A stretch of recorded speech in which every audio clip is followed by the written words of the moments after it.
I believe we have other members that will be joining us here shortly. I know they're still busy with the signing ceremony for the chapter emergency legislation funding. But in the meantime, while we're waiting for, that is not, okay, so with that, I'll go ahead and call the meeting to order here at 1 p.m. And so with that, we do have the next item, which is roll call. Staff, can you assist us with roll call? Good afternoon, Chair and members of the Health Education Human Services Committee. Roll call for special meeting January 31st, 2024 at 1 p.m. at the Navajo Division of Social Service Administration Building Number 2, Winter Rock, Arizona. Honorable Helena Nesbegay. Honorable Helena Nesbegay. Did not answer. Roll call. Honorable Vince R. James. Delegate James present. Honorable Vince R. James answered. Roll call. Honorable Dr. Andy Nez. Honorable Dr. Andy Nez did not answer. Roll call. Honorable Jermaine Simonson. Here. Honorable Jermaine Simonson answered. Roll call. Honorable George Toth. I'm here. Honorable George Toth answered. Roll call. Honorable Curtis Unito. Honorable Curtis Unito answered. Roll call. Therefore, Mr. Chair, you have 4 members present, including yourself, and 2 absent. Thank you very much. We do have a forum here, so with that, we'll move on to the next invocation. We did have invocation this morning at our special council session, so we'll go ahead and utilize that just so we can give some time to the presenters here that is on the agenda. Next item, which is announcements. Committee members, are there any announcements? Going twice, 3 times, there's none. So with that, we'll go to the next item, which is item number 2, recognizing guests and visiting official. Again, I really like to recognize the Division of Social Service staff. So thank you for being here in person. And then also to those that are listening online. Although to your division director, to our division director, Mr. Thomas Cody. Thank you for hosting us and then also providing you and your team providing a meal for the Health Education Human Service Committee. So with that, I'd like to just recognize each and every one of you guys. I know you guys have your homesteads, you guys have your own family, you have your faith, your prayers, and so forth. So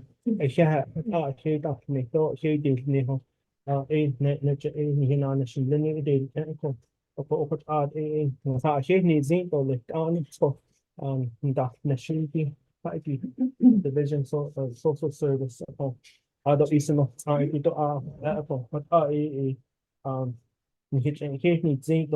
so with that, if there's no others, I'd like to move on to the next item, which will be item number 3, review and adopt the agenda. Staff, Shema, can you assist us? Yes, Mr. Chair, members of the Health Education and Human Services Committee, you have your proposed agenda for the Health Education and Human Services Committee 25th Navajo Nation Council special meeting, January 31st, 2024 at 1 p.m. Presiding the Honorable Vince R. James, Chairperson, the Honorable Jermaine Simonson, Vice Chairperson, places the Navajo Division of Social Services, Administrative Building 2, NDSS, Executive Conference Room, 2nd floor, Winter Rock, Navajo Nation, Arizona. And via telecommunications is offered to the public. 1 call meeting for roll call indications announcement. 2, recognize guests and visiting officials. 3, review and adopt the agenda. 4, reviewing and adopting journals. 5, receiving reports. 8 is a report by the Navajo Division of Social Services, an overview, rebranding initiative, reorganization / restructuring. Amendments to the plan of operation, organizational chart, and legislation packet for sponsorship. Presenters are from the Office of Division Director, Thomas Cody, Executive Director, and Marlena Littleman, Deputy Division Director.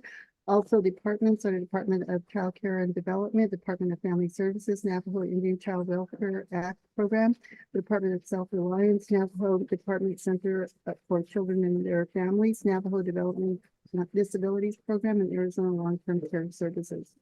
B is a report or update regarding the Arizona Long-Term Care Services with the Navajo Department of Health and the Navajo Department of Social Services. You have your Navajo Division of Aging and Long-Term Services Care, Altex. You have your presenters, see Kim Russell, Executive Director with NDOH.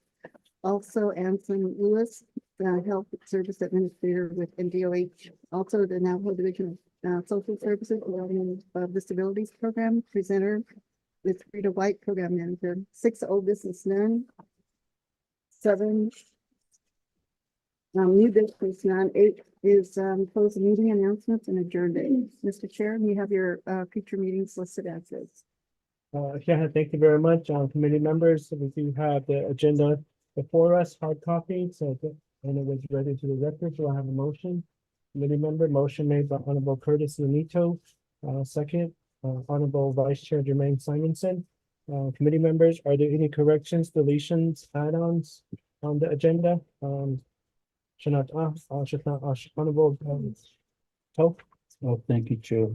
Also members of HEHSC, also the staff that yeah.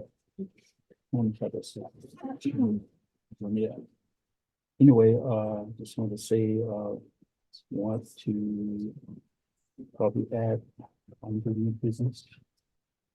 That is, I'd like to have social service also the section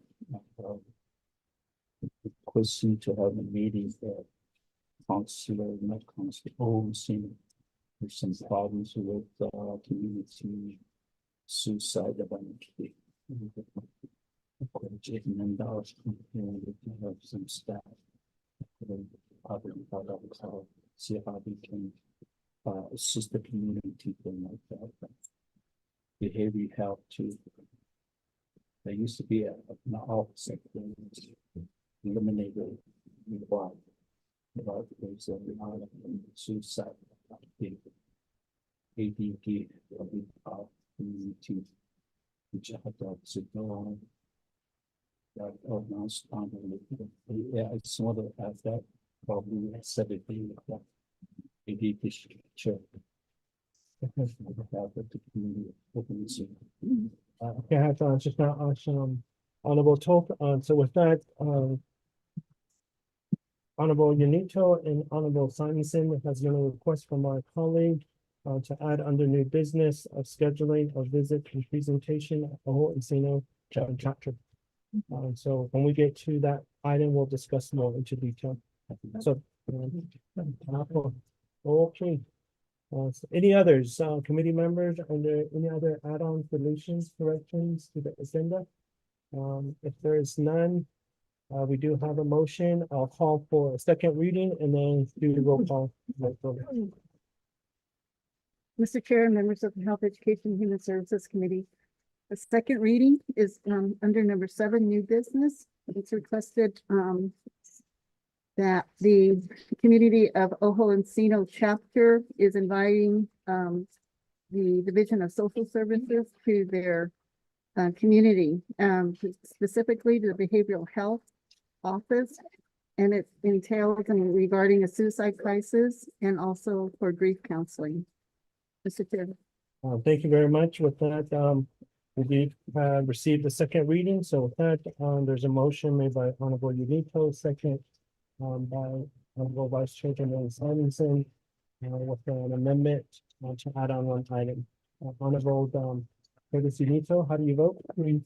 Honorable Vice Chair Jermaine Simonson. Green. Honorable George Toll. Green. With that, we have 3 in favor, 2 absent, and Chair not voting. So with that, we do have an adopted agenda with 1 item added. So with that, moving on to number 4, review and adopt the journal. There is none.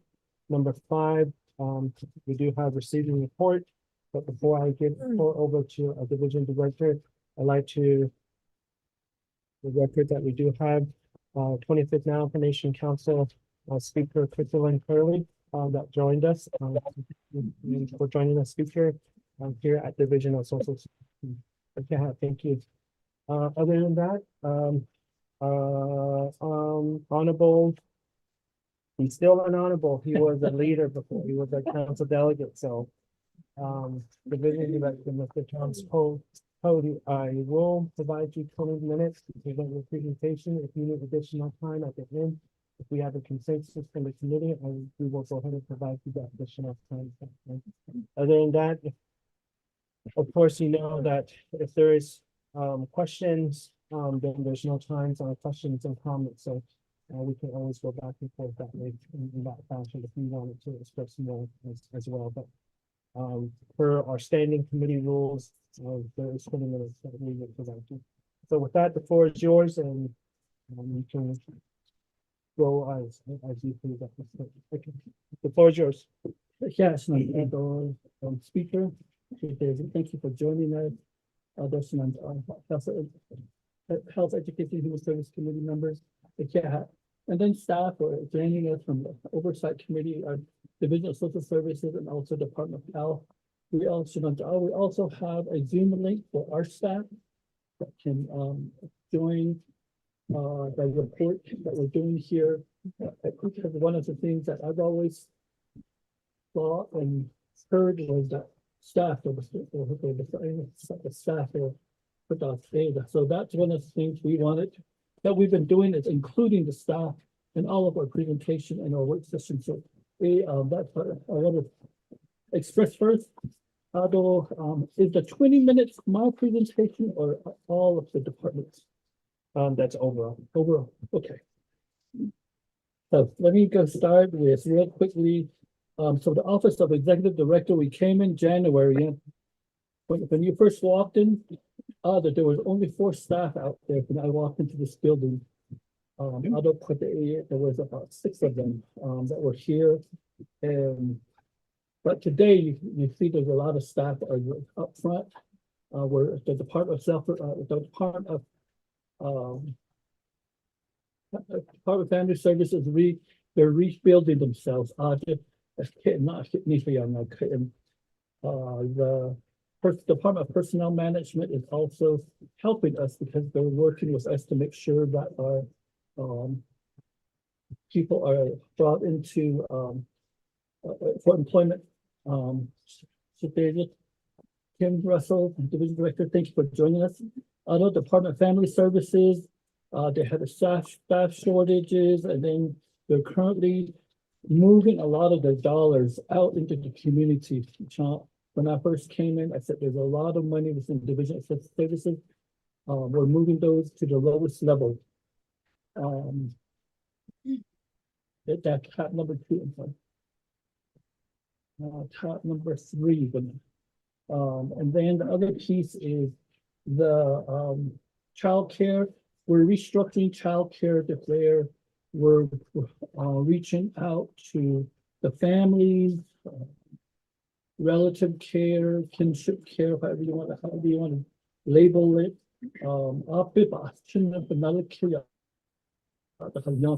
We have money for those. Independent care, non-relative, so the Department of Child Care is really expanding outside the child care centers.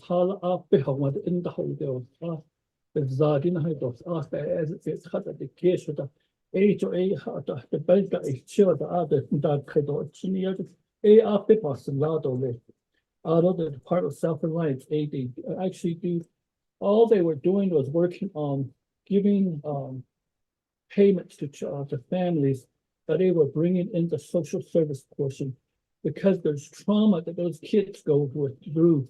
So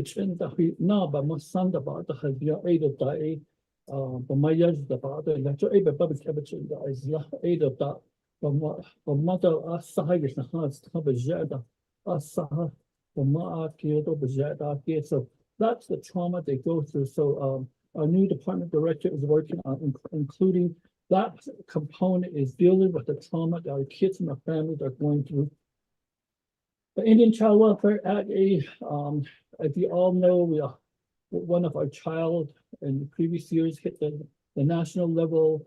It was part of the Supreme Court hearing. So we need to strengthen our Indian child welfare on Navajo and across Indian country. And that was one of the things I worked on with Casey Family Program, was really working with tribes to strengthen their Indian child welfare program. So what our current director is doing is, and Department of Justice is, they're agreed to respond to every single child cases in the state of Arizona. So that's where we're starting. Adult developmental disability, they're the third-party revenue. They bring in third-party revenues from the state of Arizona, and their reimbursement, they have to do the work and then they get paid. So that department's doing really well. It has brought in money and they're self-sustaining. So and also I've also tapped that director, Ms. Frida White, to oversee the Arizona long-term care. So when Frida talks about that, she'll also explain to you what efforts she's doing to make sure that the Arizona long-term care staff are adequately, program is adequately funded. Although you probably got numerous calls on a financial unit, which is GA GA burial, all those is financial assistance that we bring, that we provide to social services. Not because there were backlog, our burial assistance payment, we're back into 2019. We just got one at 2019.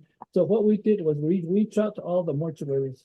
Which ones are not, your invoices are not paid, send them in.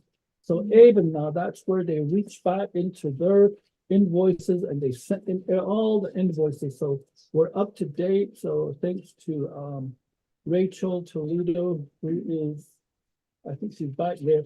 She's been working with the mortuaries to make sure we pay all the invoices. So that's one of the things that we did was over the holidays, we had 100 individuals that left us. So we're very busy with our burial assistance. Although now our rebranding, when we came in, we said, let's redo social services. Even the name, we're going to redo the name to where it's childcare, not Division of Social Services, but we're going to make it to where it's the Division of Family Services. It's going to be your plan of operation that we submit to you. The other one is the Dene Action Plan. Remember the Dene Action Plan was made back in 2016. So because of that, we reached out and to council and to oversight and to the president said, let us take over the Dene Action Plans for social services. We'll do the lead with judicial and legislative. Ado Salanza from the legislative, and then Karen Francis and Raquel Chi from judicial. Although our congressional funding, we got $7.1 million from Congress through an appropriation. One was for Tuba City and one was for Shiprock. Joey, we did a contract with UNDC, Utah Navajo Health System. That one I think is going well. It's moving forward. We're moving the dollars to the Utah Health System. But Tuba City, we did an agreement with Tuba City Regional Healthcare Center. We wanted a piece of land right behind the current judicial facility, which is the old courthouse. So we're running into some problems. I think we'll reach out to you. We really need help in making sure that we secure that building. And I think we all sent a letter to all of you, to all the oversight committee members, the council, that is saying, we need this piece of land, but the court is telling us you can't have this piece of land because it's under their shop now, because we're going to do a carport. So that's one area I really want to your help with is we need to build that domestic violence shelter there.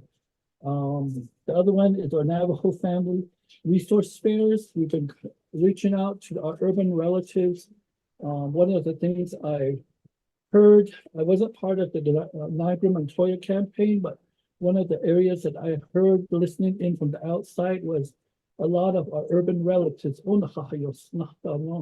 So what we've done is partnering with other divisions, like the election office. They just thank you for allowing them to go the census office. We're meeting with all our urban relatives across the nation, such as we went to Flagstaff, Phoenix, Tucson. Our next stop will be in Salt Lake City, and then Denver, Colorado, Gallup, and Farmington, New Mexico. Casey Family Programs also came in. They did an assessment of how we're doing childcare services. I think some of you were part of that discussion with Casey Family Programs. They're working on a report on recommending how the Navajo Nation is current state and what we should be doing in the coming years. So we'll get that report. Once we get that report, we'll submit that to you. So one out of that, the things that they identified was our judicial branch, but that's one of the issues that we have that we're also working on a letter to the oversight to president, is that our court cases are not being heard, our children's cases are not being heard. I don't know what's going on at the judicial branch, but we need your help. And I think the president also reached out to you in his State of the Nation address, saying that the judicial branch needs to be revisited. Really, us, our Title 14 dollars is going to get really impacted because so it's our third party reimbursement. Our social workers do the work and then we get reimbursed. We bring in millions in need. About 6 months ago.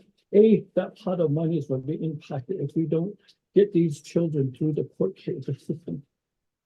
The other one is the Navajo Preserving Family Initiative, which is working with the churches, working with the Native American churches, working with the Hatashis.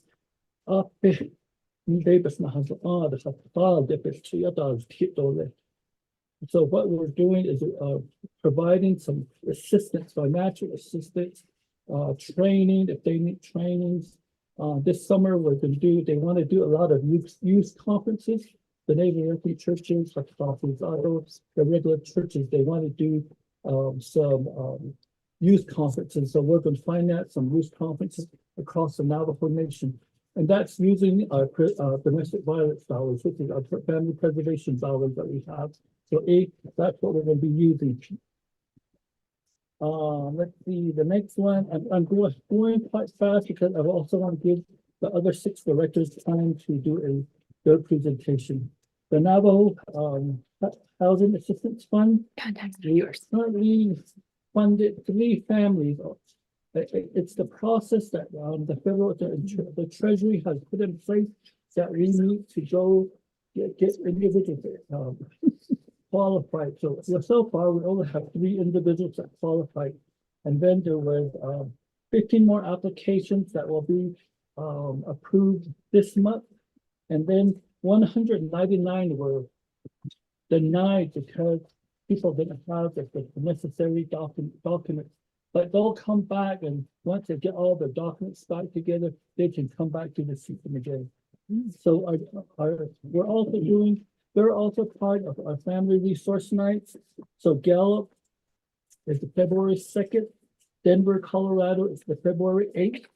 Salt Lake City is the February 15th and 16th. The Salt Lake City group wanted to do a 2-day session, so we'll be there and working with them. Farmington is on the 21st.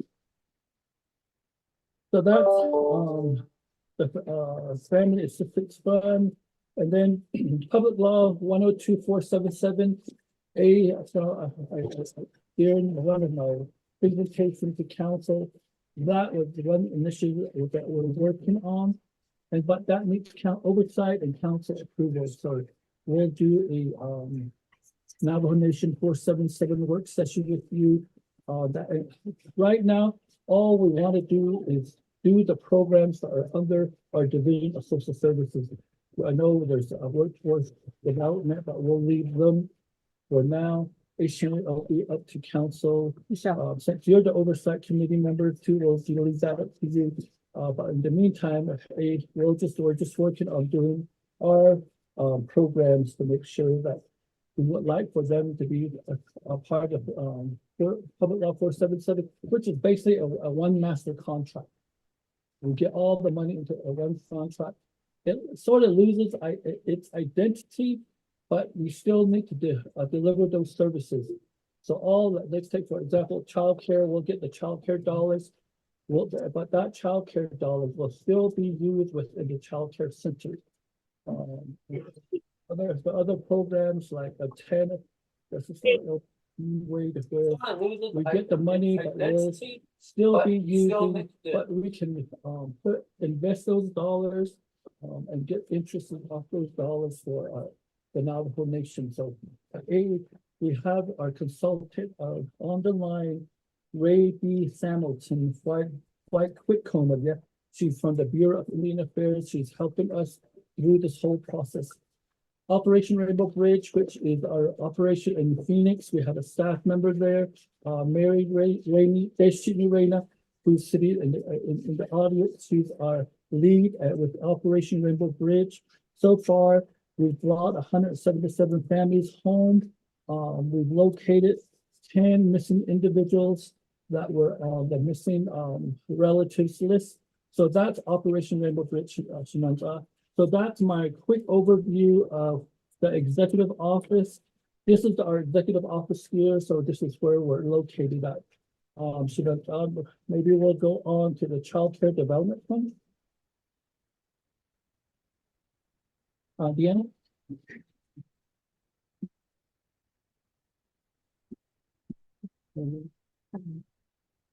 4 minutes. 4 minutes. I got 4 minutes. Good afternoon, honorable committee members of the Health, Education, Human Services Committee. I'm Deanna Neswagishi. I'm the department manager for Department of Child Care and Development. In our plan of operation changes were very minor changes, such as just to have our title as Department of Child Care and removing and development. The other area is we're streamlining our processes in our approved plan operation from January 2020. There was 6 sections, so we condensed that to 4 sections. And then one other area is our direct services. We just removed all the locations because they're changing. And so we're just changing it to where there's direct services for childcare centers, as well as eligibility units. So those were the main changes to our plan of operation. And so we do have our org chart attached in your binder. We also did a summary of changes. And so that's pretty much what we wanted to present. So you have that for further review. Again, today's a work session. But what I wanted to quickly focus on my time is the accomplishments. So I started back with Department of Child Care in June of 2023. So 6 months ago. So upon getting to that position, we work closely with our staff. And so we have accomplishments in your binder as well. Just a quick highlight from January 1st, 2023 to present. And so again, we can entertain any questions that you may have moving forward. I'm open to any emails that you may want for any clarifications. But just real quick, we do have 28 childcare centers. And so like in Tuba City, we count 3 childcare centers, but there's actually 1 center. They're just different buildings. We currently have 11 of our childcare centers open. In Chinle, we have 5 centers open. Crown Point, we have 1 open. In Shiprock, we have 1 open. Tuba City agency, we have in Tuba City and Loop. And so what we're working now is to open up all of our childcare centers. One of our big hindrance is employees. And so I was able to download the JVA listing this morning. We have 37 positions of childcare workers being advertised right now. And these are all direct service workers. So these will be placed in locations that are currently closed, such as Hogback,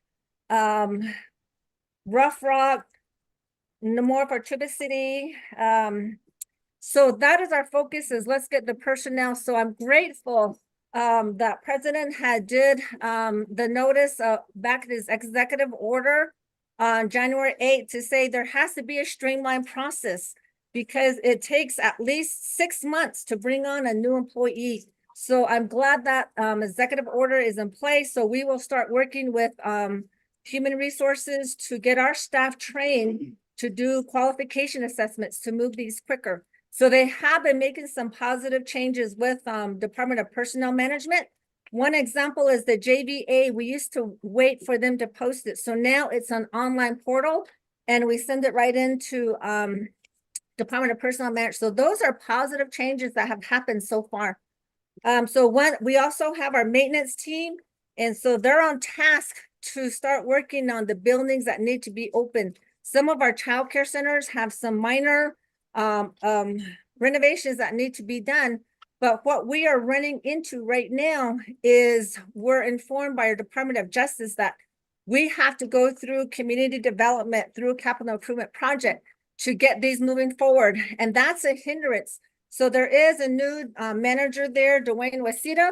We had a meeting with him and he says, we're overwhelmed. We can't take any more projects. And this impacts childcare when we can't get what we want to get done. So we are going to meet with him again Friday. And so he says some of these projects, because we went through the procurement process. Thank you. Your time's up. That's a bit don't. Okay, thank you. That does complete the 20 minutes that was allocated to you. Director Don Cody, you need additional time, and then how much? Samantha, I have 5 programs that still haven't presented. So let's say another 35 minutes. 35 minutes? 35 minutes. There has been a Committee request members, there has been a request to us minutes. for additional 35 minutes. 45, yep. 45, Okay, 45, 45. Are we all? 45. Are we Are we all consensus? Well, are we okay? So, All right. Vision So, director, just know. Vision director, that, just know that You have, how many other you 2, have 4, 6? how many other Other 4, 6 5 other other departments, so 5 just other be departments. mindful and So just be respectful of each mindful other's and time by respectful of each departments. other's time by So I departments. will leave that up to you. So I will leave that up to you. I don't know who's going to 5 minutes, take 7 minutes, 5 minutes. I don't know that. I'll leave that up to I you don't know. guys. I'll leave that up to you guys. 80 with the end of it, 80 so. with the end of it. So the floor is yours. So the floor is yours. 45 You minutes. have the 45 Thank you, minutes. Ian. Thank you, Ian. Thank you for There's joining too us. many people on the mic. Nice to have council. Always nice to have council in the meetings. So one of the departments I have in the Department of Family Services, when you first walk up, where they're situated, the director, Gail, is on maternity leave. So since I came, we had 2 babies. So we had two people on maternity leave. So he'll be back in a couple of weeks. So far we have 2 babies. So Cecilia will talk about her baby, but she gets her presentation. So let's go to our acting department manager, Marina. So Marina is not new to social services. She's a licensed social worker and whatnot. So Marina, Delphina. There's 2 of us that are actually delegated, myself, Delphina Benelli, and Marina Pinazzini, and then we have Darva Kimball here as well. We are here to speak on behalf of the Department of Family Services, just going over the organization chart and the plan of operations. The big changes include also a name change from the Department of Family Services. Can you just do the oversight for the program managers, not your whole plan of operations, just your accomplishments that you have, go over those. The plan of operation Mary will cover that at the end. Okay, thank you for that clarification. So our accomplishments, just going off of our report from December 2023, these numbers are really crucial to understand. In 2023, DFS served 5,095 clients to date, 2,613 children, 1,928 adults, and 553 elders. That includes 1,086 reports of abuse and neglect involving children and elders. So that just kind of gives you an idea of some of the work that we do and how our office, our staff are keeping busy out in the field.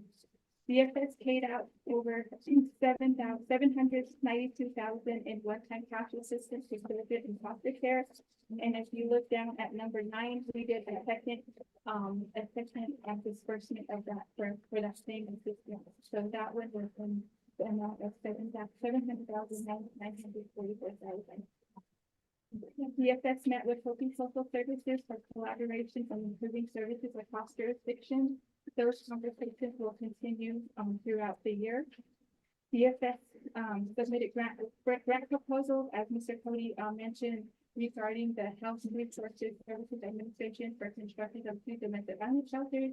Mr. Cody provided a brief update on that. DFS applied for various grants and was awarded for each domestic violence prevention intervention initiative. This is regarding from the Office of Violence Against Women for additional victim witness advocates throughout the United Nations. This includes subcontracts with local nonprofit organizations for outreach and DV education. This process is actually, we have to get DOJ involved, and DOJ is assisting in researching and working with the Office of Management and Budget to resolve some issues. So hopefully that will get resolved soon. The Title IV-E initiative legislation was passed for the approval and usage of Title IV-E reimbursement. In September 2023, our department had an information meeting with shareholders such as Navajo Department for Public Safety, Justice Department, Office of the Prosecutor, other DSS programs. And the whole idea was to gather everybody that was involved in the child welfare system to come together and discuss how best we could utilize this money. So we did offer some information out for a program if they're interested in getting some funding for their program, that they respond to child welfare services in some process of the child welfare system, then they can request for proposal and get some of that funding. So again, we will pick up on that initiative and move forward. DFS right now is in the process of renewing a 5-year agreement with Arizona State University for educational stipend program and training program. We've not only limited it to DFS in the new agreement, we've also included Navajo Indian Child Welfare Act program and Navajo Treatment Center for Children and their families, so that all of our social workers can continue their education program. And we can also do some recruitment through that as well. DFS has paid out over $1 million in outstanding bills owed to services contractors from years 2021 to 2023. This includes prior GSA bills and foster care payments. DFS has processed 700. Oh, sorry, put it up. Number 10, human resource. At the end of 2023. We had filled 25 positions, either through new hires, transfers, or promotions. As Mr. Cody said, coming into his administration, there was very limited staff at the administration level, and we have since worked on filling those staff. The latest additions that we have to our administration was just as of 2 weeks ago, where we added to accounting support staff. All of our DFS staff got their bonuses, 5% of salary. That's about it. For future goals, is we do want to work on the money amendment. So that's going to be in the works. Thank you. Thank you. Thank you, Delphina. You're right on time. Let's go to the Indian Child Welfare Act program. Hi, So Chrysynthia is the first one that had a baby. And my baby is 5 months today. wow. Good afternoon, Chrysynthia Soyunishia. I am the program manager for the Navajo Indian Child Welfare Act. So some of the accomplishments that happened in 2023, our office received over 1,374 new case referrals. What that means is that the states across the United States will send us notice indicating that we believe we have a Navajo child in state custody. And so of those referrals, Office of Vital Records verified that 171 of those cases were eligible. So either the children were eligible for enrollment or they were enrolled with the Navajo Nation. This is also included in your binder. I created charts and graphs to give you a illustration of what the numbers look like over the past 5 years. With Office of Vital Records, we have a research assistant who's a liaison between our program and Office of Vital Records, who works directly on verifying these notices that we receive. And so of that, our research assistant researched 850 enrollment verifications. Of those, 641 children were found to be eligible. And over 1,000 were not eligible. So either they didn't have record with Office of Vital Records, or the parent wasn't enrolled, or paternity wasn't established, or they didn't meet the criteria for enrollment. On average, from January to December, there was an average of 365 open ICWA cases involving 633 children. And we had cases open across 27 states. One of the big initiatives that Mr. Cody had touched upon, and we were meeting with the Department of Justice since February of 2023, was really to figure out how we strengthen the ICWA program so that we don't become involved in another case that could possibly go to the Supreme Court. One of those initiatives was looking at the state where we had the highest ICWA cases, and that was the state of Arizona. So currently, as of January 1st of 2024, we are now legally intervening on all Arizona ICWA cases. And to date, we have intervened on 10 cases since January 1st. As far as placement preferences, so placement preferences is where our children are placed when their case is open. So at the end of 2023, 496 children were placed either with a relative in a Native American home, or in a Navajo home, and 137 were placed in a non-relative, non-Native American home, which means that the work that we're doing is working. Our social workers are advocating and making sure that they're doing relative searches and working with the state to make sure our children are placed in an ICWA compliant placement. And upcoming priorities is taking a look at our current internal governmental agreements with Arizona, New Mexico, and Utah, making sure that all of what's written in there right now provides the highest level of protection for our children and families, and really holding the states accountable of making sure that they are following the provisions under ICWA. New Mexico passed the state ICWA law, and that's the Indian Family Protection Act. And so we want to make sure that the IGA New Mexico is also complements one another with our IGA, and then working with Utah and Arizona as well. I'm open to questions if you all have any questions. Thank you, Cynthia. Though not in the Department of Self-Reliance, we also have a new director, Ms. Tony Miller.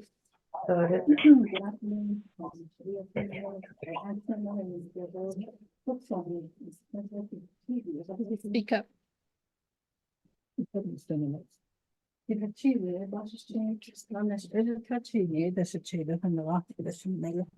And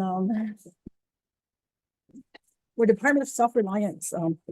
We have a lot of statistics in our office. We capture a lot.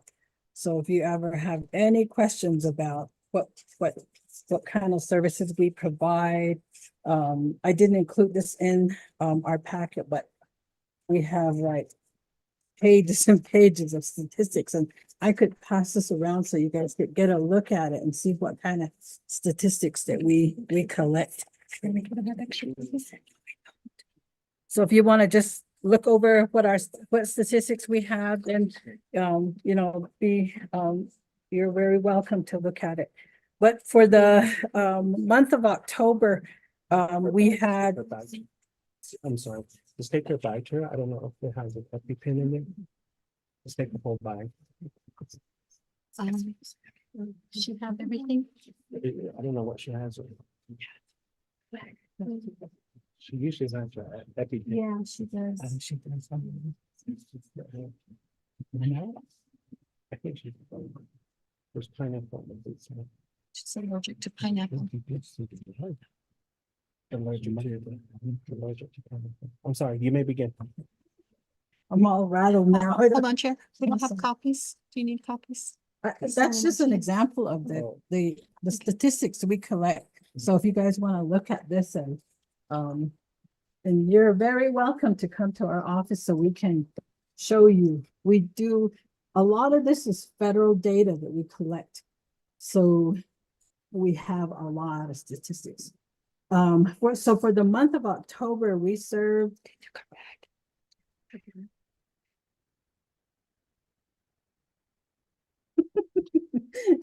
for the month of October, we served 1,139 people or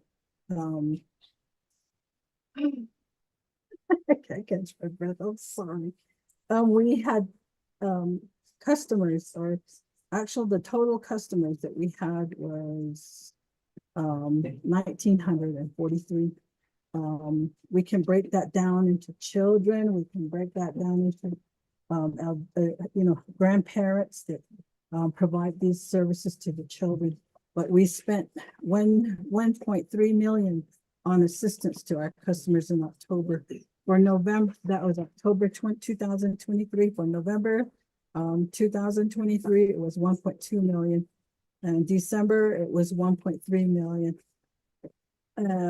So we do collect a lot of statistics from our program because those are federal requirements. So if you ever are curious about the type of information we collect, please stop by our office down here at TANF. We're behind the podium and look at our statistics there. It's a very, very comprehensive. We have a lot of statistics. So we can tell you how many grandparents are taking care of their grandchildren. And so it's a lot of information. I would love to tell you all about it, but it's just too much to cover. But some of our major accomplishments was we established, and it's all in your binder, my major accomplishments that were accomplished by the program. But one of the things that I really wanted to talk to you, the committee about was we're instituting prevention services into TANF. When I came to TANF, there was nothing. It was just giving out assistance. But we find, or in my profession, you can set up the best training programs for your customers. But if they have underlying issues like substance use and abuse, depression, or any domestic violence in the family, you're setting people up for failure because they're not going to complete these training programs. So it's so important to include that prevention piece in the program.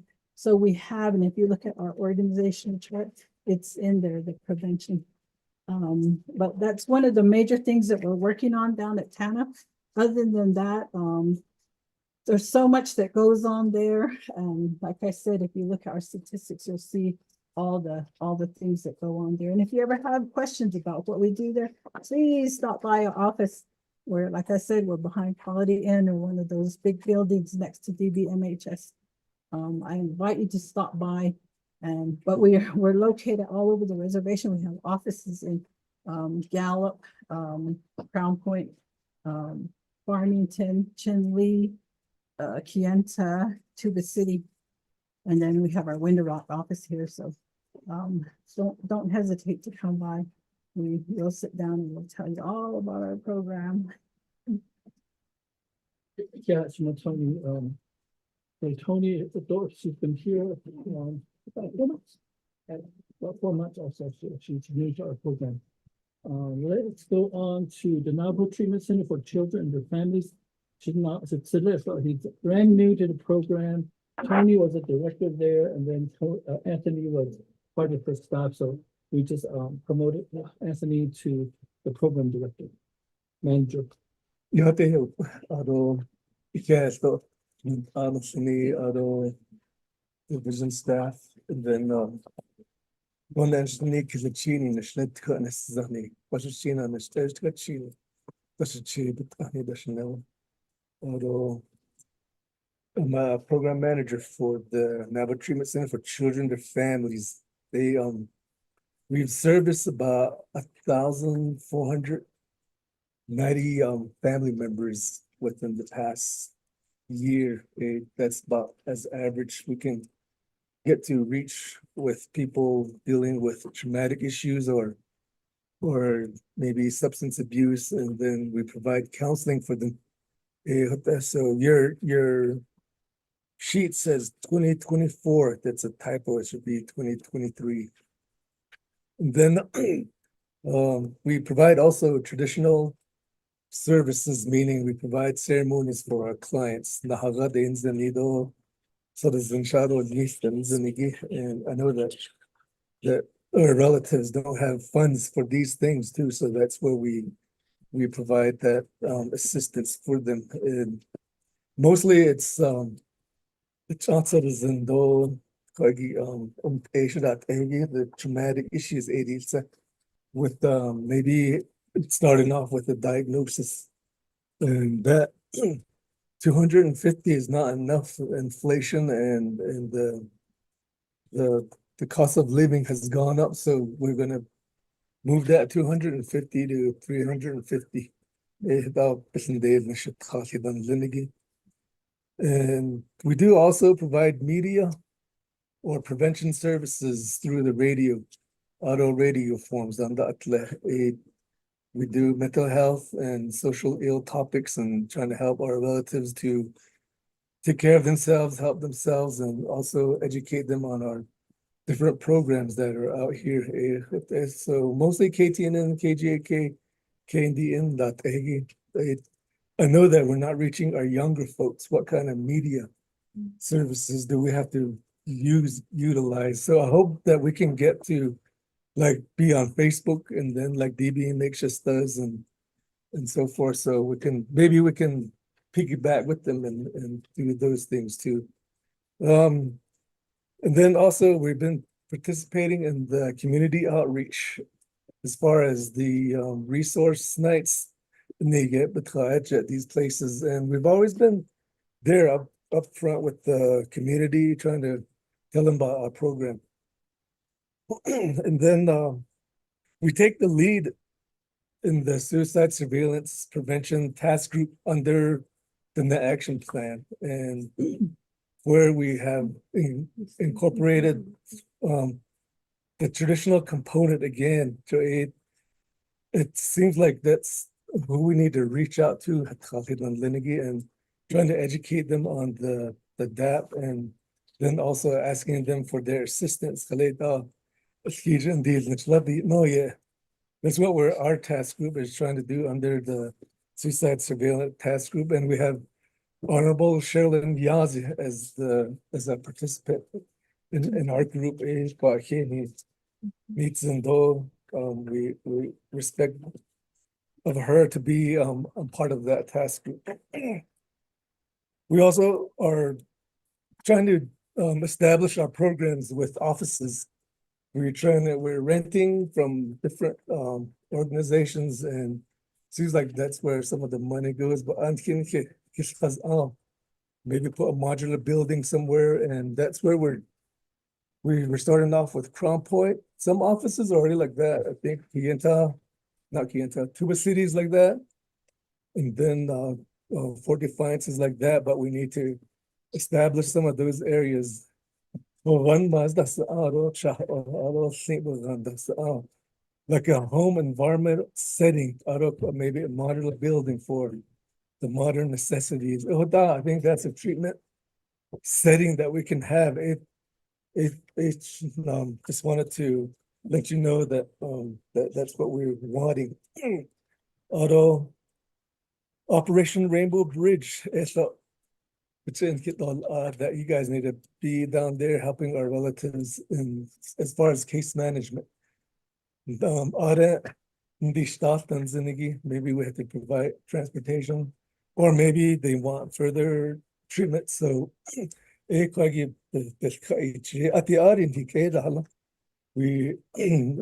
also operate Help ORB support phone line. That's the actual number. And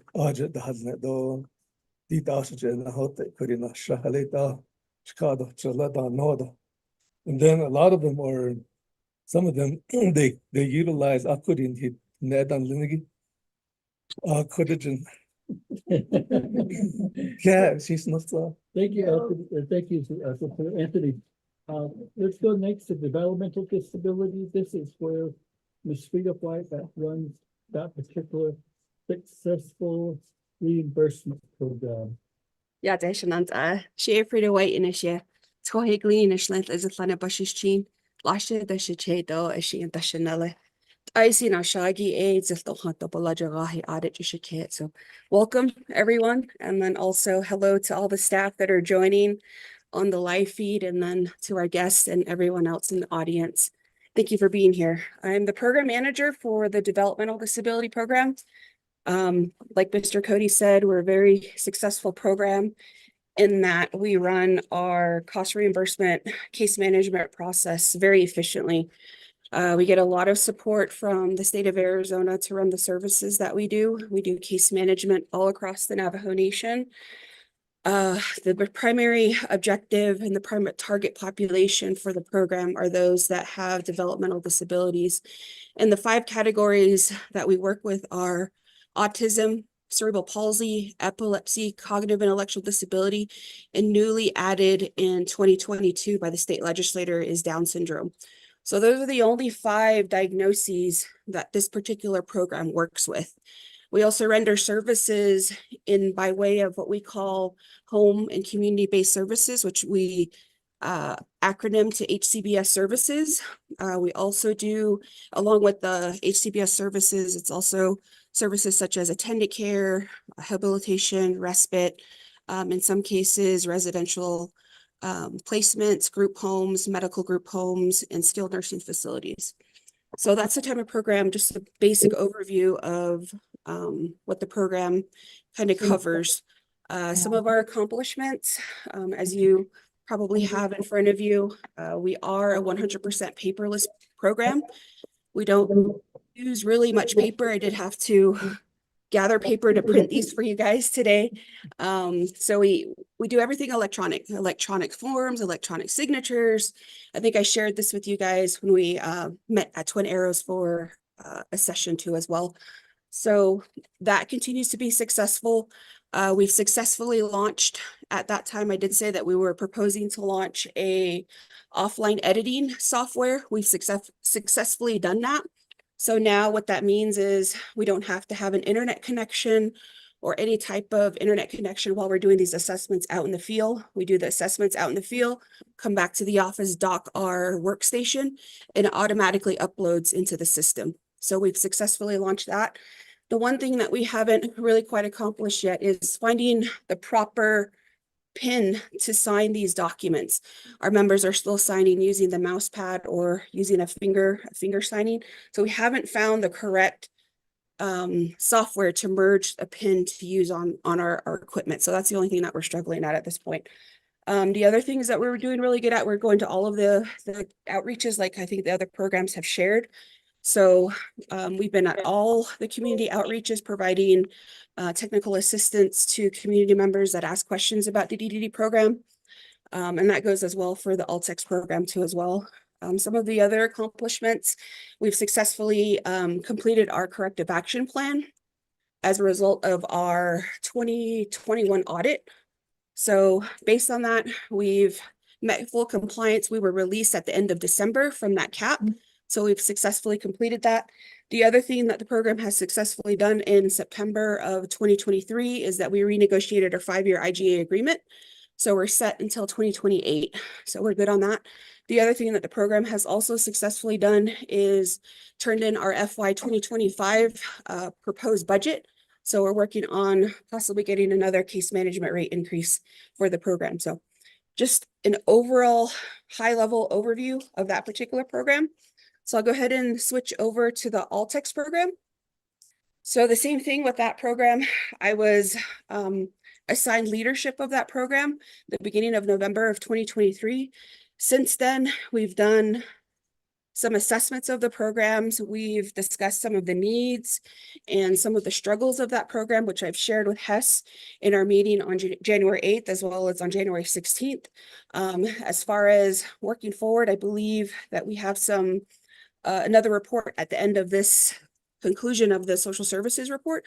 So I can share those results with you at that time. But as far as some of the successes of that program, we had an audit in November and December of last year. The audit findings, as a result of that audit, the findings were very minor in my opinion when it comes to audits.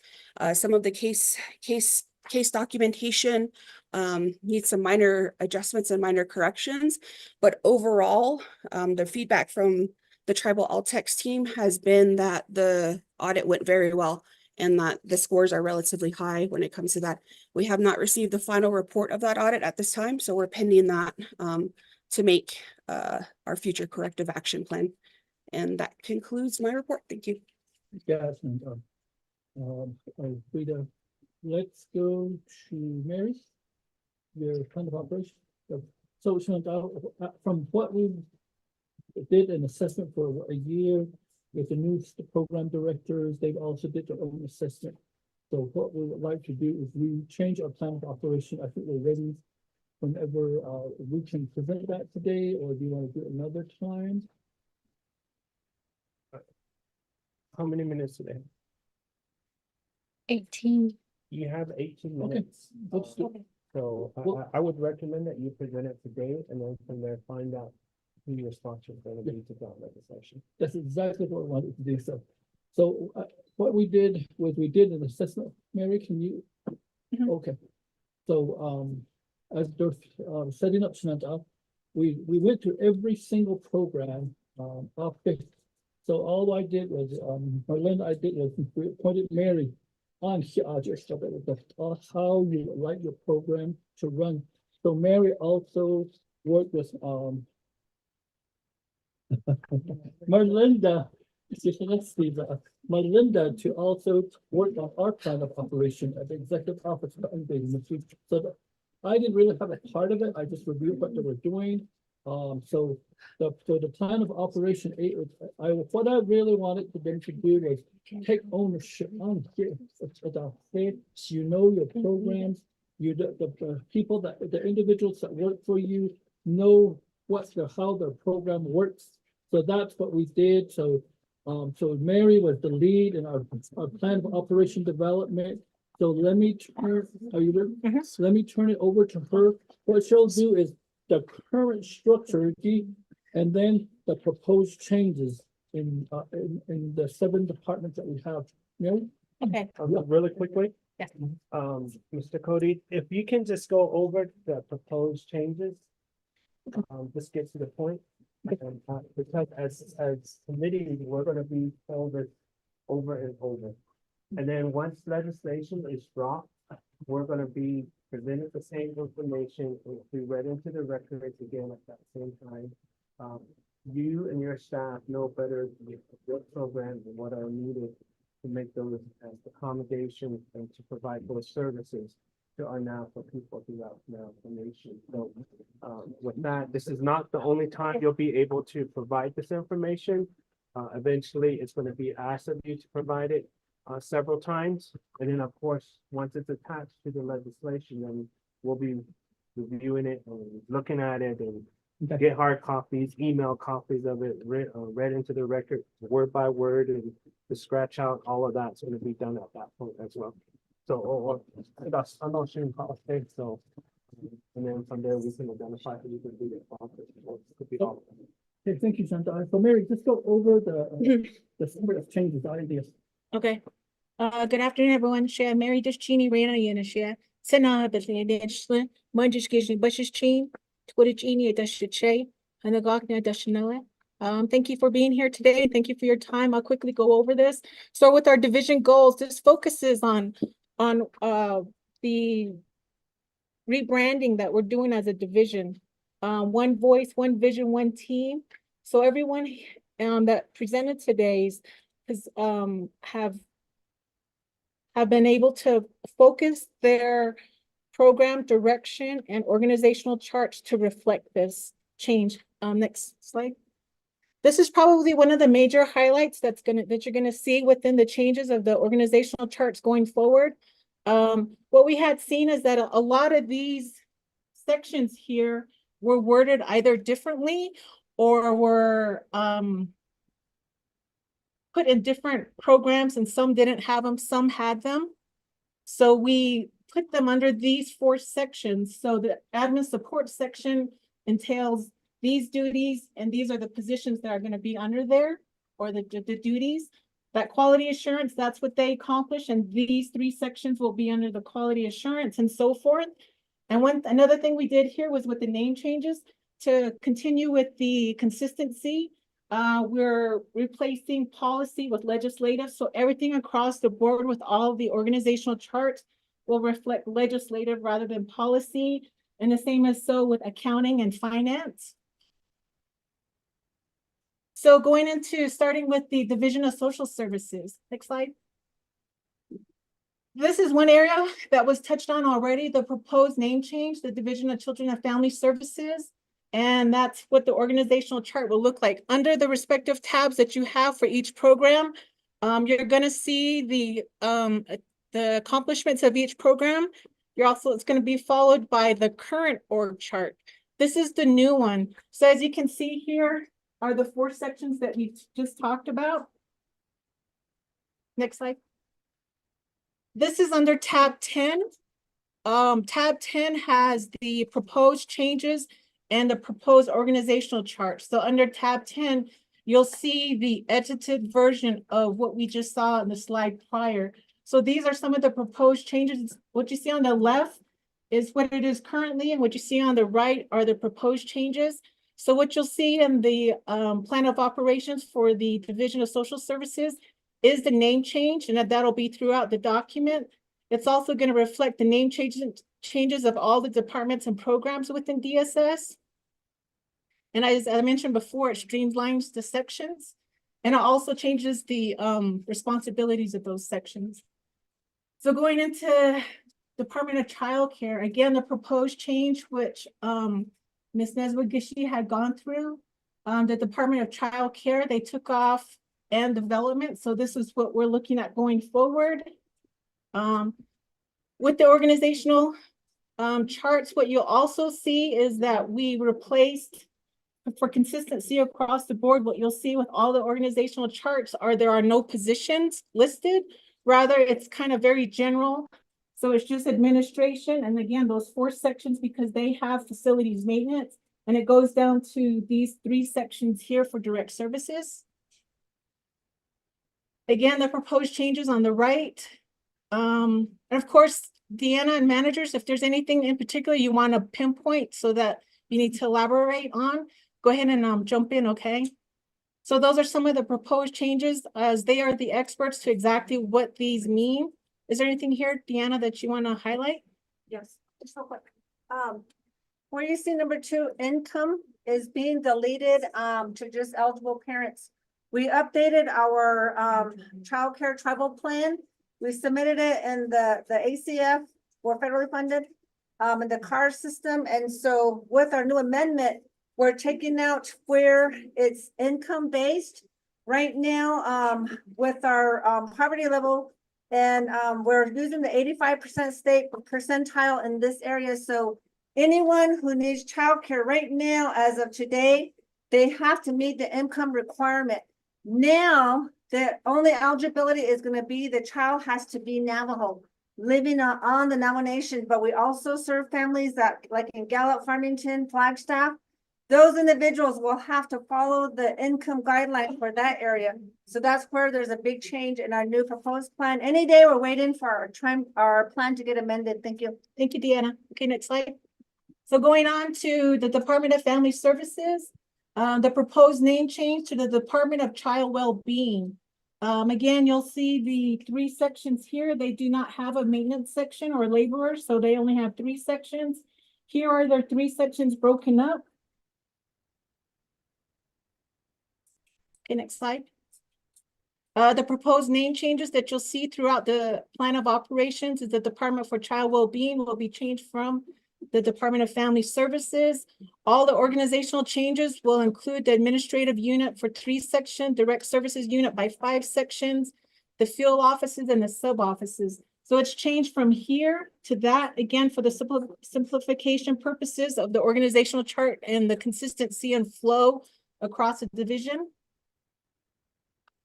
The Indian Child Welfare Act program, no name change here. They selected to keep their program as is because that is what they continue to do and what they act upon.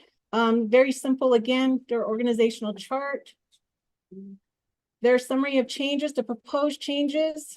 Crescentia, is there anything you want to pinpoint here? Yes, so one of the major changes happening is we're moving the adoption program back under the ICWA program. The adoption program focuses on certifying homes off of the Navajo Nation, and it just fits with the work that we do because our cases are off of the Navajo Nation. The Department for Self-Reliance. Again, no name change here. They too have 4 sections because they do have a maintenance and labor section broken down to the direct services and remove the site locations. This is their proposed changes. Again, these edits here, that with the overall from the beginning are reduced from 8 to 4 sections, which changes all into their titles and everything going forward. Also flowing down into their respective field sites and made those changes there. A name change with the Education and Career Services to Employment and Training Services. Tony, is there anything in particular you want to address here?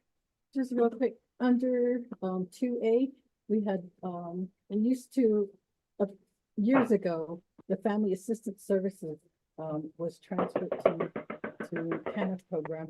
So we're asking, I guess the executive office is asking that it be returned back up there. Thank you, Tony.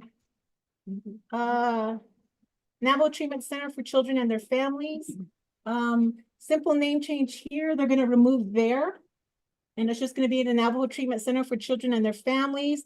Again, a very simple organizational chart, removing the office locations there and just focusing on the direct services. Summary of changes, the proposed changes. The name change will be changed throughout the document. Instances like number 4, F, G, and H, they just updated the therapeutic language, but for the most part, oh, Anthony, would you like to speak to number 3? So we're currently not providing third-party billing, so that's one of the big things we have to get a move on. Right. Yeah. Thank you, Anthony. And the final one, Developmental Disabilities Program. This is probably one of the bigger changes within the division. This is going to be the proposed name change, Department of Long-Term Services and Supports. What it currently is Department or Developmental Disabilities Program. What's going to occur here is the inclusion of Altex. And Manager Frida White had addressed that a little bit. Frida, would you like to go in a little bit more into the proposed changes? Next slide. Sure. I think the big takeaway for this particular section is that we're removing the Altex program out of Department of Family Services and bringing them over to DDD. So we run under case management services under Title 19. So we deliver very similar services. So it just makes sense that the case management services come over to a familiar department, and also just providing the Altex program a permanent home from here into the future. So that's the big takeaway here. Thank you. So when you look under tab 10, under the proposed changes, you'll see a complete edit with this section because it's a combination of two programs here. And that is it. Yeah. So that's our presentation. We stand ready for questions. Okay, so that concludes your presentation. I believe you had 9-something minutes. Oh, thank you. Left, so, job well done. You and your staff, your team, thank you very much. That was nicely laid out. So, Mr. Cody? So that's it. I have 9 minutes left. I like to introduce Eagle Sons. 5:46. 5:46. 5:46. Okay, 5:46. The gentlemen that are back here, they're what we contracted all our IT section. We don't have, we've had IT, that office has been vacant for years, didn't it? So we're doing a electronic case management, implementing that across the division. So for now, they're the ones that are building the system for us and implementing the system. So once we get it up and running and ready, they'll turn it back over to us so the Navajo Nation can run it on behalf of, I will have trained people that will run our electronic case management system. So Ada, now that's where we like Tony, Department of Self-Reliance, that's where it all started. They've been using that for 15 years. About 15 years that they've been using Eagleson. So the statistics that Tony has is out of Eagleson. They're the ones that actually do a lot of our programs. So the department that we've all talked about doing payments for your veterans, her finance office could sit down with you and show you how they set that up through finance and how the checks are cut. The funds are deposited directly into a debit card or their accounts and then their debit card. So that's how that particular program runs. And then our finance program department, I think the previous division directors, they were thinking, okay, it probably work over there. But it didn't work, so it got sent back up here. So when your plan of operation changes, that reflects it. So our Department of Financial Management will be with our accounting section here on the program. So, hey. Hey, I was like, I'm gonna sneak in my food. I know I'm not provided. We food. ate already, so. I don't mean to disrupt the presentation. Hi, everybody. Thank you. No outside. No outside food. Well, for the record, make it known that we do have Honorable Dr. Andy Nez present here with us. Again, that does complete your presentation, correct? So, as I said before, we also have a staff that, because we want to include all our staff and everything that we do. And I think that one of the things that I said when I was up for confirmation was that I will include the staff. That's why you have them also zooming it to our staff and hopefully some of the staff are listening, but they don't need to. Okay. All right, thank you. So that's complete. It's complete. So it's Complete your presentation. Again, thank for you. questions. Thank you very much. Each and every one of you guys, I know you guys were all involved and you guys heard me say this before. Your staff, as low-key staff, which we don't want to say, but you guys make the division directors look good. You make the council delegates look good. You make the president of the Navajo Nation look good. So thank you for your job well done. Putting all of this package together for us. Thank you. So with that, I believe Honorable Don Polk is making a motion. And then question. Okay, so Honorable Polk makes a motion. Second, do I have a second motion? Second motion made by Honorable Vice Chair Jermaine Simonson. So with that, we'll go ahead and go to questions, comments with Honorable Polk, and then to Honorable Vice Chair Jermaine Simonson. Just not us. Okay, thank you, Chair, members of HEHSC and then staff. Just want to make a statement also with your questions. We also, I advocate for all the staff. Really, I talk to for the council. I mentioned a lot of times, our staff are very important. This is director equitable. Equiting that initiative. I guess that's what you guys did. Put all this plan together. Up at HEHSC. They are the need to think about our staff don't think about yourself. If you're way up high, echelon, you know. Because even in battle, you have the sergeant, lieutenant, and you're the one that's fighting the war. So I'm really proud of you and keep it going. And then also to choke for just a few times. I'm done with you. I don't care to do. I call shave it on just kids. I respect all of you and you did a good job. And present this topic to us. I thought, oh man, this year the only one that's doing that also. All Texas doing that too. They found that I didn't even get it. And all the programming and the recommendation too. I thought, oh, hey, I'm sorry that we're rushing, and feel sorry for you. But all that work, yeah. And yours are going to have each topic that I think kidding at. I could also, but she's just. But next time, have a good work session. 2 days. Joe based on in London. They had Russian stuff. All the work that you guys did. I don't know if you got paid for it. But you did a good job, all of you.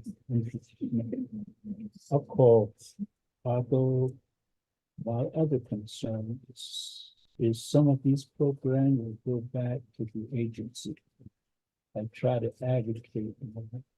The Navajo Nation needs to bring some of these programs back to the agency. The industry and keep equity and recover. Election time on that for the they share with us. I visit all these each chapter that I represent as Tucson and the HEHSC. Even the single parents come to us. I don't want to be bullied and or she other never have a she. Or the sneeze at the nation. Although the husky try it. Now, sign cop than these Naha than this. The leaders. That's the way I look at it. I call even my regular about but couldn't live in that car. After the day, so can they related to metal graphic, open scene of online, because this one costs money. And this one costs to eat things, to eat themselves. So it's about 2 kids, even. But then, community, but not sure, not only nation 5 years, program 5 years, over covered with jail. Oh, his young little tape, adult tape that we keep down. So someday we can have this program back at the out of the other things. And the question is hiring procedures for aging. Because we don't want to see a lot of position postings. Right now, it's that they'll cut you with that. I want them, so have that competence and how that individual. We have 90 days to do evaluation. Why can't you do that? A lot of times, only one. So let's re-advertise it. It costs money like that. So. But this should end of snapshot of the slides. So good buses community and planning section of them. On the customer leaders. She now this some fun should be for one day. For even and still with my community. Although they don't sounds to me. The third term, yes. Say you have 2 years, two terms, like that, 1995. Yeah, I was with ethics and notes. They did what they got that. They got that. Gave me something.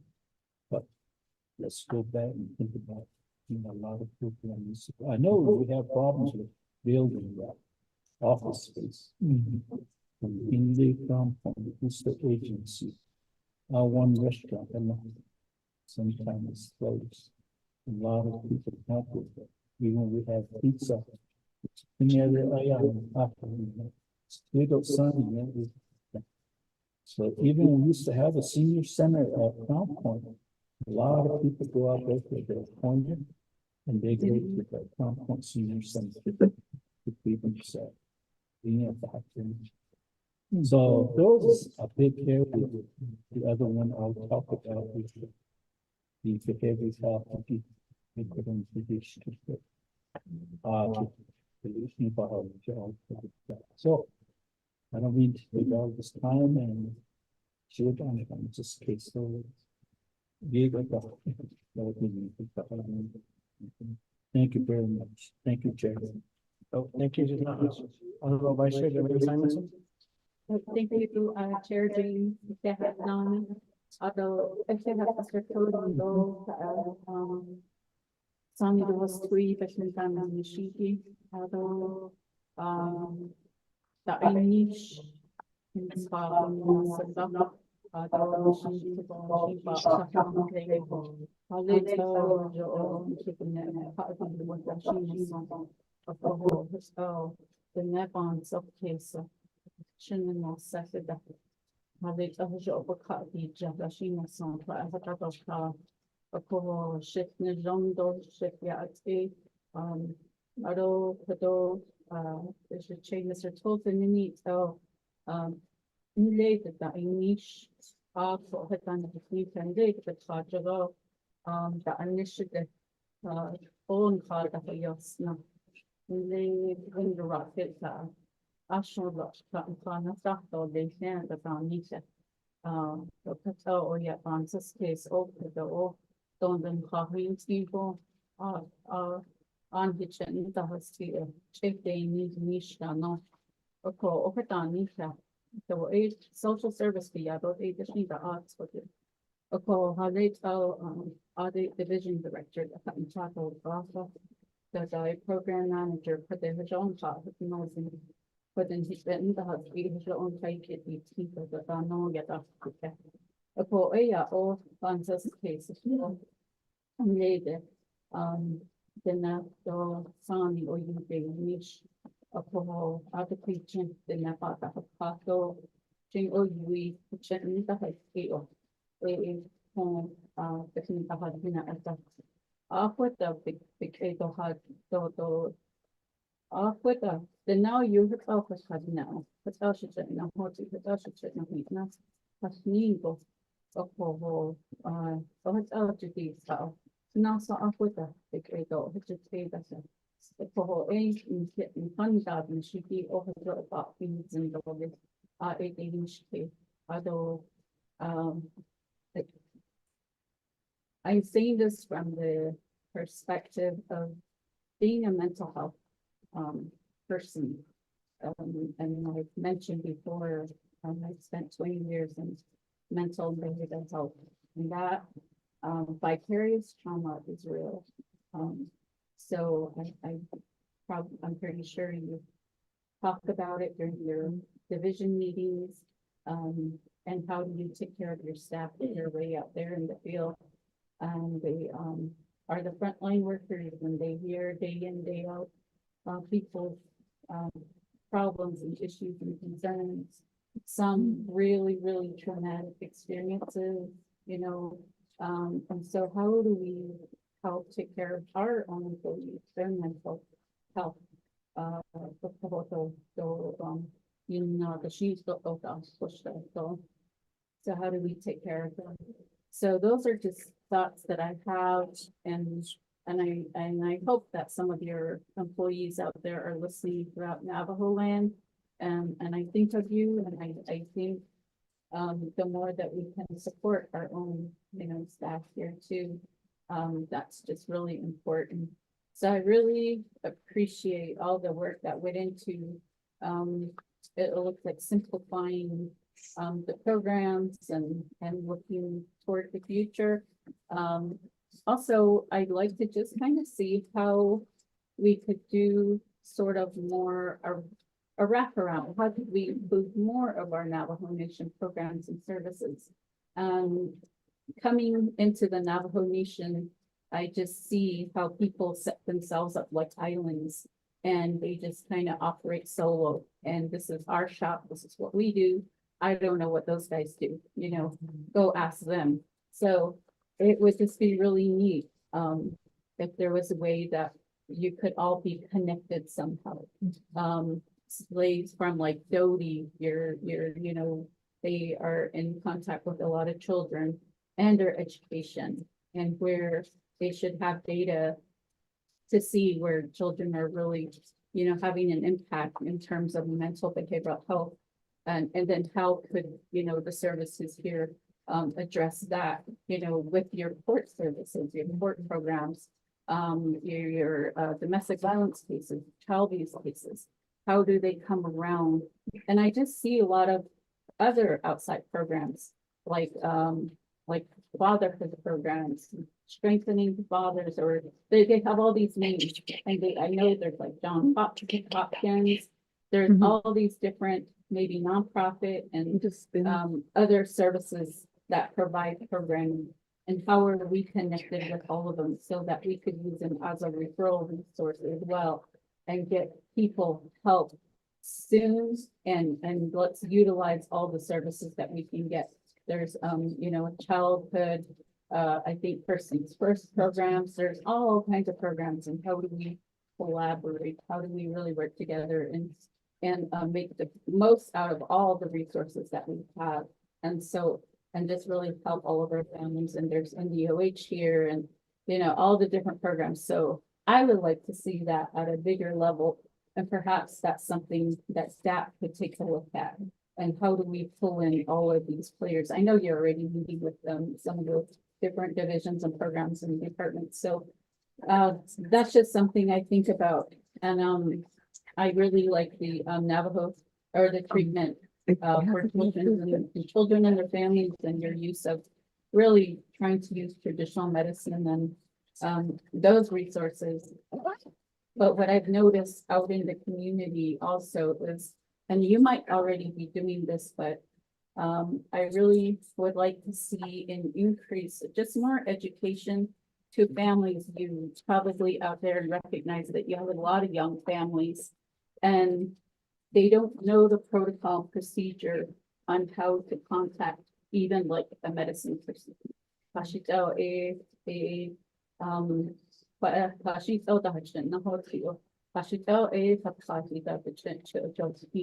Just that real basic process protocol. If you've grown up with it and you saw your mom and dad doing it and you see it enough, you kind of know what to do.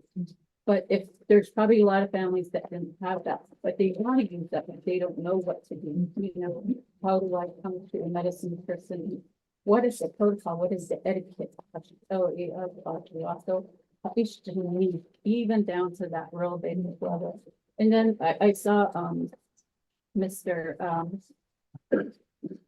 Avery Denny doing a really good workshop in Denny College where he even described it different. He say, so just even knowing some, and I know it gets a little complicated, but just at the real basic level, you know, what kind of ceremony services are available? How do you approach medicine persons? Who's your resource list? Who are the people that you go to? And I know the health center has a good, you know, medicine, Office of Native Medicine program that has those resource lists too. So they could be included. But I just would like to see more of that. And I think if we could provide that kind of education. And I think even it's appropriate to give that education to like high school kids too, because some of them, you know, they're adult now. And unfortunately, they have no support systems. Unfortunately, they might not have mom and dad and people. We really got to empower our young folks to do for themselves. So area of which is needy. So it is there. Thank you. Yeah, thank you, Vice Chair. Jermaine, result Jermaine Simons. And with that, we'll move on to the next one, Honorable Dr. Inez. Thank you. Aro Shinanda and your team and everyone here behind me. I apologize. You're looking at my backside, but and then just apologize for being late. I had some personal matters that came up that I had to take care of in town.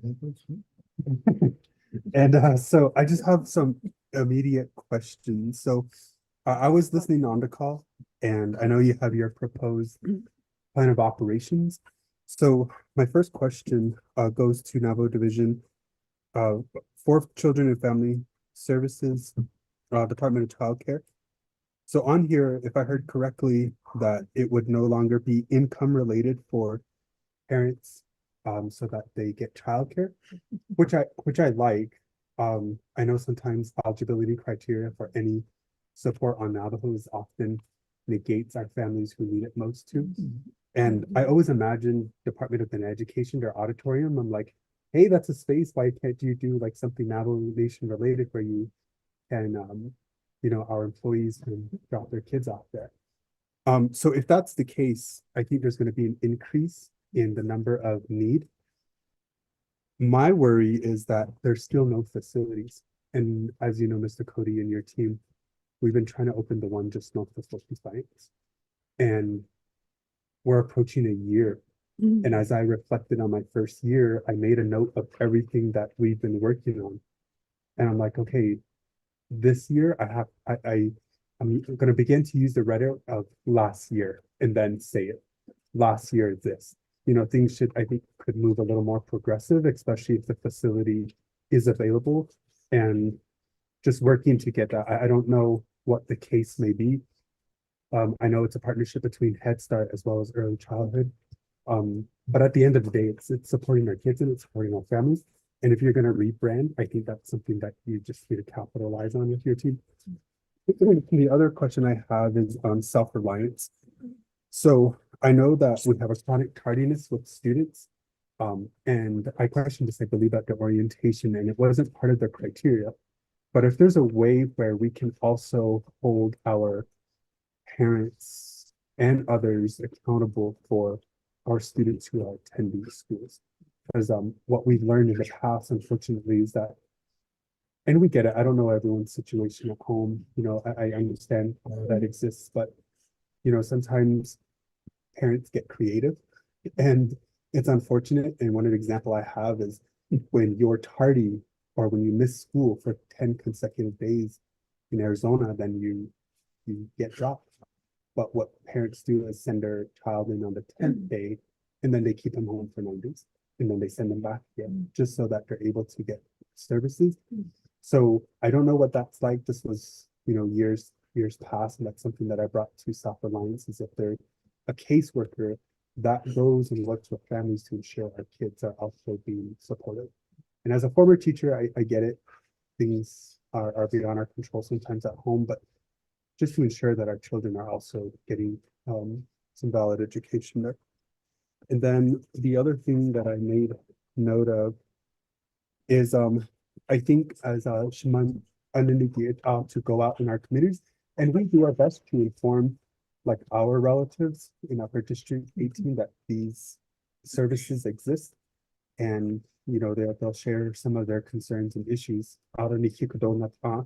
We'll share with them like, this is what exists, this is who you can contact. And there was an increase in the number of our unsheltered students from Gallup McKinley as well as Central Consolidated School District. So I think when any of your programs, I think, can start partnering with schools, because Pinyon unfortunately had a high number of students who lost parents. And they try to work with an HEHSC to get housing to support students. But then you have Division of Social Services sitting on millions of dollars.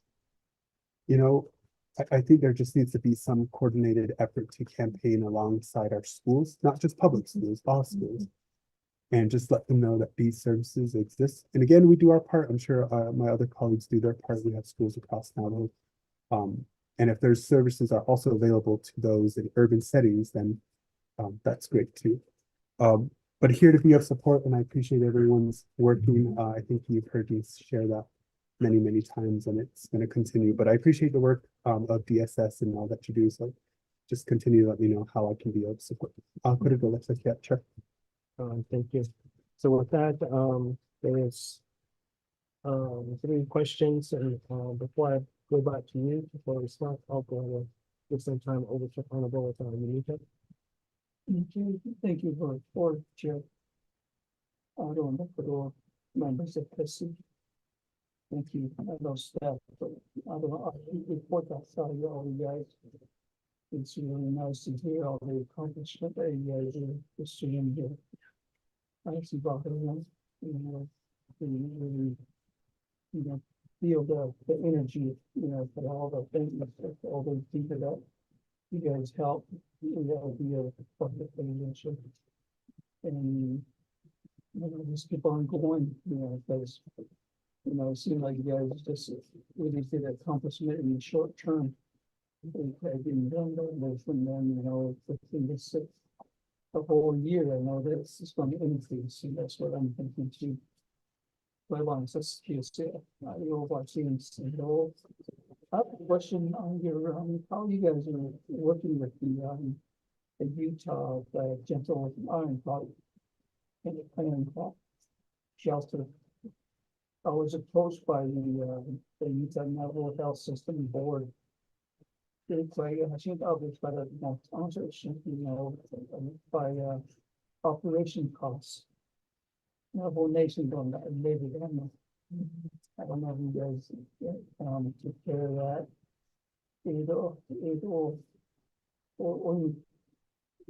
On Mondays, level on not so you guys probably need to contact those guys and compromise all the costs that seem to be there.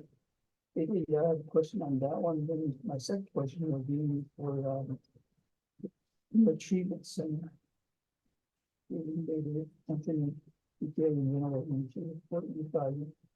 I have a question on how you guys are finding all your clients. Like I understand that if somebody's been hospitalized or get arrested for something, that's how you find people with disordered behavior. But with that, and then there's a lot of people that shy people that they don't want to approach anybody for help. It's anyone just is I do a lot of driving. That's what we do. I think I could shy people and that's how I kind of see their conditions and you see their guys. And then we do a lot of meetings with veterans and so forth. That's where I see people like that too. I remember that we had the action plan meeting down in Flagstaff. There was an idea that just popped up in my mind over there when you guys were doing presentation over there. They did a coffee, the Coffee Association healing program. A symptom by she didn't actually see what symptom they was exposed to. So ADOT, if you can just explain, the symptom being because they're trying to figure out what's wrong with them. Everybody's like that, it's not just it's all over the planet, whatever race they are. They have a question of those because they're always seeking a solution why they're exposed like that. And once they find out the exposure, the healing process begins. We try to research for like healing.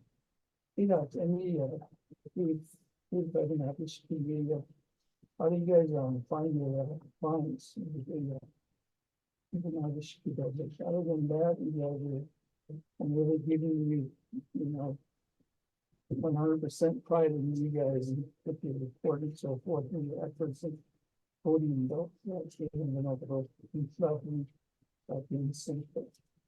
Other than that, thank you. Yeah.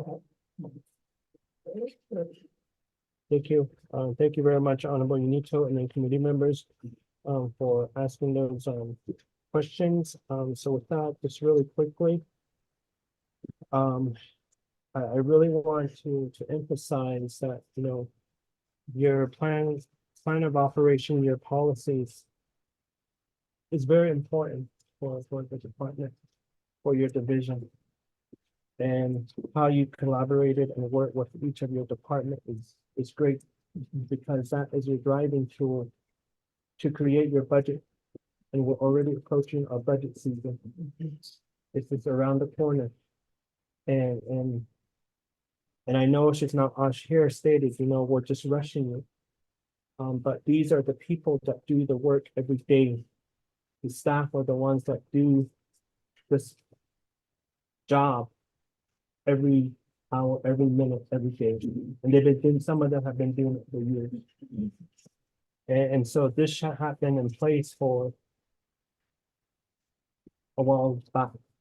And we're barely addressing it. And I think it is very important that we get this through as soon as possible, because you guys need to start creating your detailed budget for your department.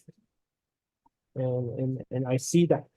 And then, of course, again, it's very important. It's election year.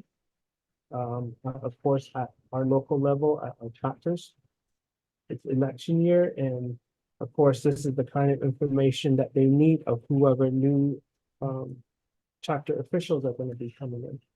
Again, it goes to the orientation part to see how they can provide their service at the local level as being the new chapter officials that will be coming out. And this next one, it really bothers me, but I have no control over it. But I know you guys work with several different budget fiscal year as a division of social service, and they all vary. And so each of your programs, the grants that you receive, go on, and that they're not all on the same budget fiscal year. And I know that makes things hard. I know it makes things hard to provide those service to our local people that come here. And so again, I think this proposal that you have here is going to help you in that direction. Will guide you and to get those necessary service expedited immediately to our NAPO people. And so Ada, I really want to mention that. And I always use this analogy is that, you know, at the state and then at the federal level, they have an agenda. Sometimes they're done with it. They have like 15, 20 items on there, and they're done with it within like 15, 30 minutes. Boom. Okay, the departments go back to work now. But for some reason, us as Navajo, we prolong the work session. If we think, no, we sit there and all of this other factors start coming into play. Nasa open, Nasa condition, Nasa it starts fading out. And other duties come or other stuff start coming into factors and and that's what we've been doing here as HEHSC. And I'm not going to lie about it. And that's what we've been doing to you guys. I know later from the meeting, no, we keep rescheduling it. But finally we got to this point. Beyond April. And we shouldn't hurt our departments that way, because you guys are on a extended budget, several budget fiscal years that you guys work with, and then you guys are trying to get this all in order to prepare your budget documents that you would also need to provide to HEHSC. So we have all of this time to communicate and to talk about all of these issues and concerns regarding each of the departments. But here we are. And so, yeah, thank you for providing that. And my next one is I really want to send my appreciation, my recognition to Self-Reliance, to the staff at Self-Reliance. Thank you very much for keeping on top of providing those clients the service that you guys have been providing, getting those payments, getting those checks out to them. I believe you guys were 6 years, I could be wrong, 6 years from audit finding, or is it 10 years? Was it 10 years? 10 years, okay, 10 years of clear audits. And I really appreciate the work that they do at Self-Reliance. And I shared that with Now Information Department of Veterans Office. You guys need to go talk to Self-Reliance. Go buy them burritos, go buy them something and see what they do to get checked out to their clients quickly. I mean, I really don't know why you guys are not getting these checks out to veterans, has been my question. And so I recommend that Self-Reliance, I don't know if they come to you, it's my fault. Because I really admired the work that you guys do at Self-Reliance on how you guys get your payments to your clients. So cahoots to you on that. Next one is I know BIA, I keep saying this, I even said this today on council floor, is that we have Tibbet coming up in March. And we have the ranking that was supposed to be, should have been set in place by now. But as Navajo president, Navajo Nation president, and then from legislative branch, we haven't gone our ducks in order to complete those rankings. And so I know that BIA has $161 million that was allocated to the Navajo Nation. Some of those fundings have been sitting there for over 10 years. And those fundings are not being used. And one fine example is tribal enrollment. Tribal enrollment, which is vital record for us, the census office. They have almost $4.5 million that's been sitting there for the past 6 years. And they continuously come to council and they say, oh, we have hand-me-down equipment. We don't even have brand new equipment. And there's all of these different funds, and then that also falls on the Department of Health as well. I believe they receive some federal funds from BIA. And but for me, for you guys, if you have some of that money sitting there out of that $161 million, you guys need to start spending it, because it makes it hard for us as lawmakers when we go to Washington, D.C. to advocate for you guys. They bring it and they shove it in our face and they tell us, you have $161 million. Some of these fundings have been sitting there for 5, 10 years. You're not spending it, but yet you're over here asking and saying, asking for more funding. Why should we give you more funding when you can't even spend $161 million? So if you have some sort of funding coming from BIA, I really do recommend that you start spending it. And get on the ball with that and start utilizing that funding there. And I don't know, my committee members here, I don't know who wants to be the sponsor of this proposal that has been provided to us. Not one of you guys said, I'll be the sponsor, but I think the best way of doing it is if let's all be sponsors. And how, I don't know who's gonna be the main sponsor, but we could all co-sponsor the legislation and support each other in that way. And okay, so Honorable Vice Chair said she'll be the sponsor, and then yeah, and then we all can be co-sponsors to support each other and support the division. Yeah, to move forward. Yep, so there's a lot of space on there to write our name as being co-sponsors. So 8A Hotel. So just wanted to mention that and say that, and I'll give you some time back over for you to respond to the questions. Division Director Cody, again, thank you very much.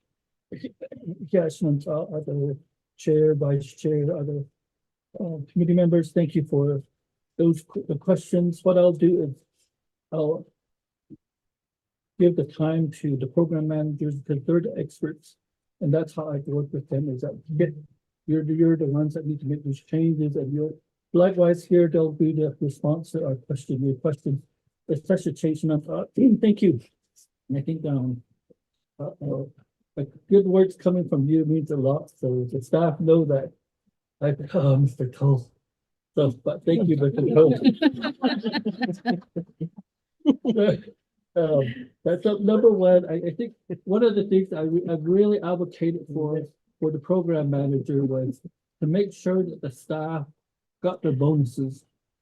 They may not make the paycheck, but at least let's give them some bonuses. And we did. It's for all the staff within the Division of Social Services. We found monies that were sitting here and there, and we gave them bonuses. The other thing that we did was also the families that we work with.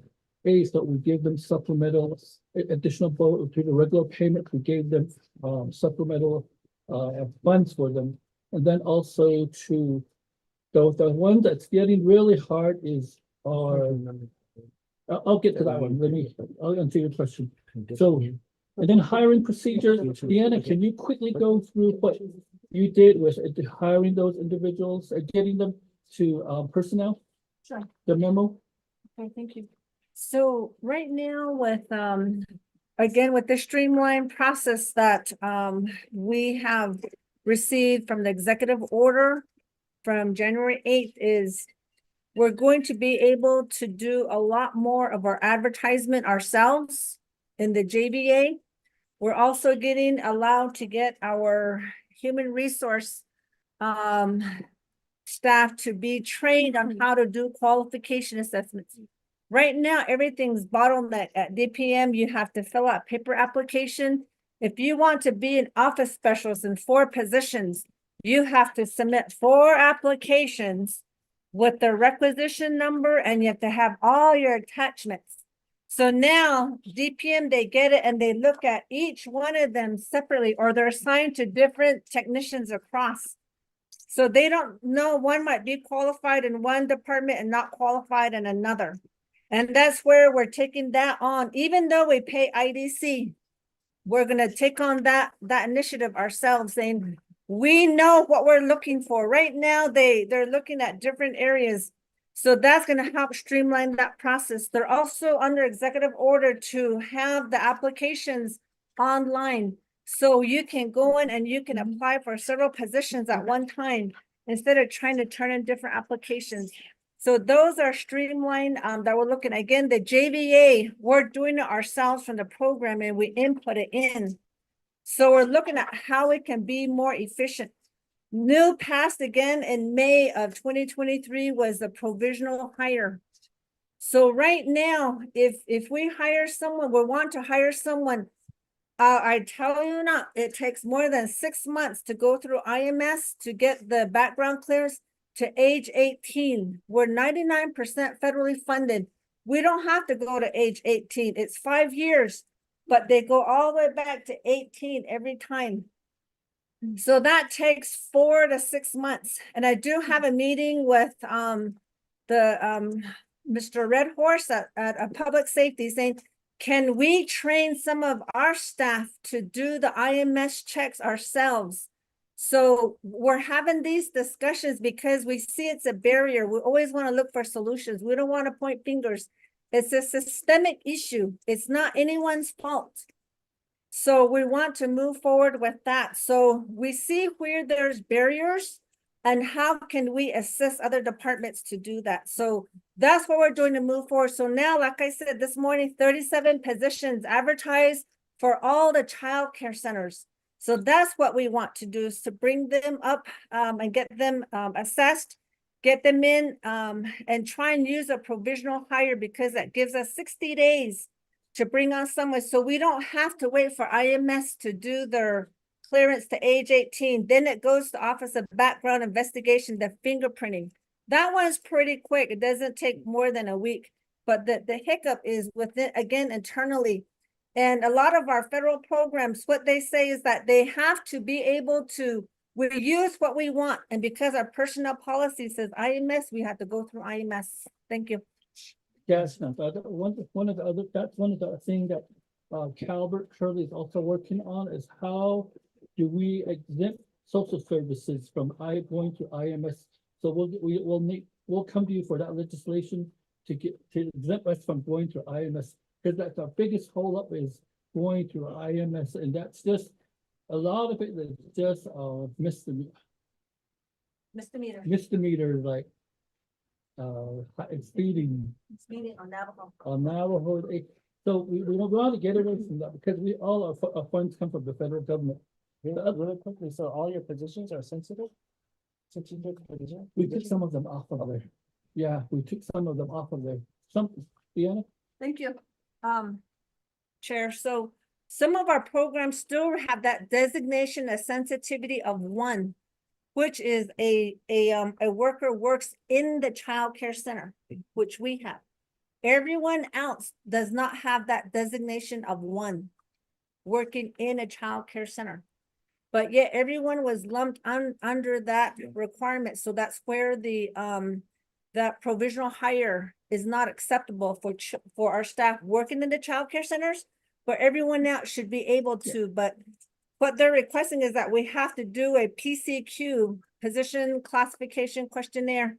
And that's a whole nother process. So we're trying to see how we can go through that so that we're not having to go through this certain process. Thank you. Thank you, Deanna, thank you for your response. The other one was Jermaine Simonson's question about working at the local level, providing providing services at the local level.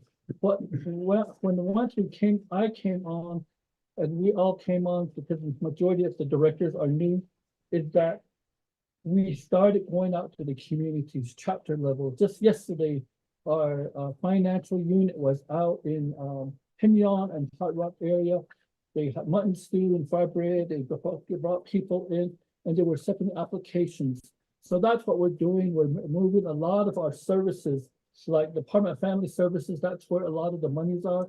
We're moving monies, trying to move monies from Window Rock out to the local level. I think Dr. Dez knows exactly what I'm talking about, and also Jermaine is OMB, OOC, the review process. Although we have an executive order that says 5 days, what they do is by the 5th day, they release our documents with a bunch of questions. Then we have to go back.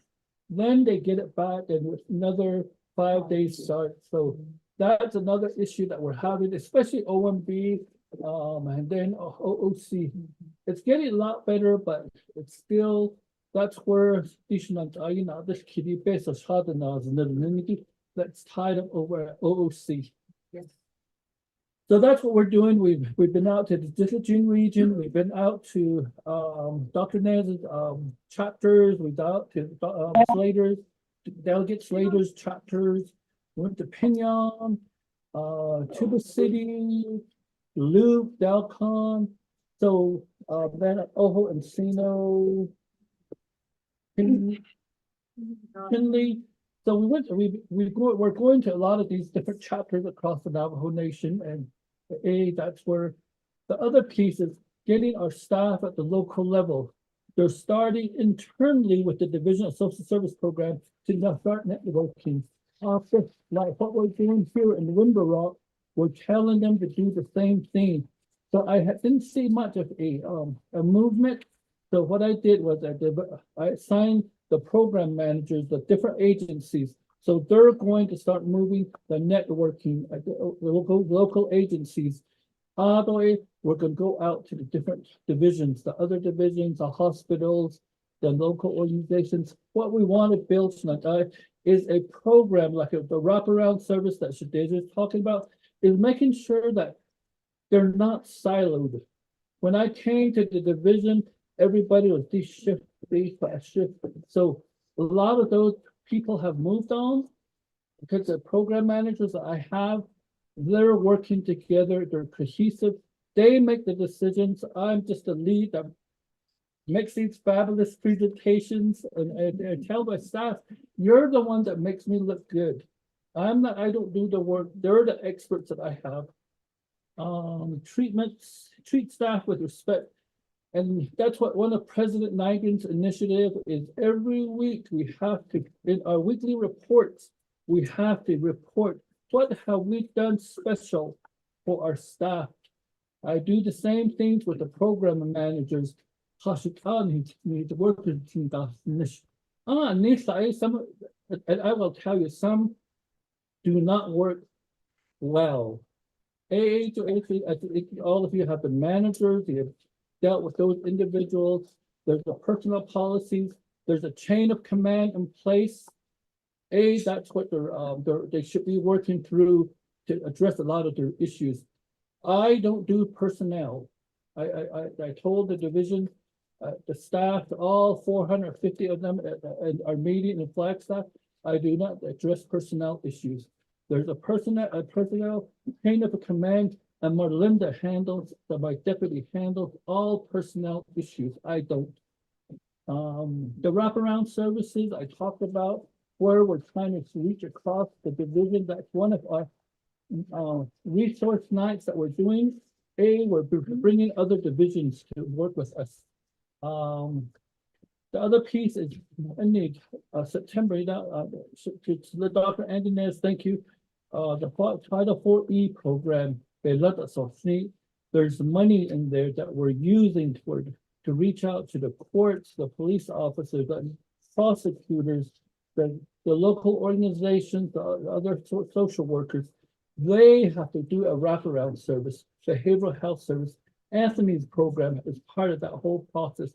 Likewise, the Dene Action Plan is doing the same thing. The Dene Action Plan is bringing a council mandated and supported by president. It's a mandate from council that all these different divisions, the advisory group, work together as one to make a lot of these changes to address the naye that we have on Navajo. Then the other one is the treatment center. Anthony, do you want to quickly talk about the treatment center? The question? Yeah, regarding the question where we get our referrals, we get it from Division of Social Services within the programs that are presenting to you.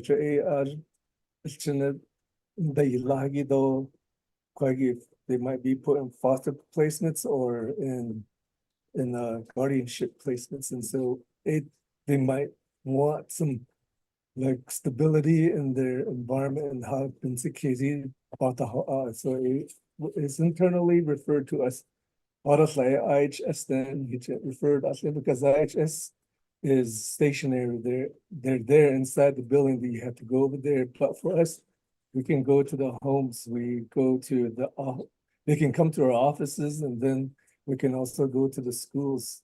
And then even the schools refer students to us that might have truancy issues and might have bad grades, even though we can't help them with homework.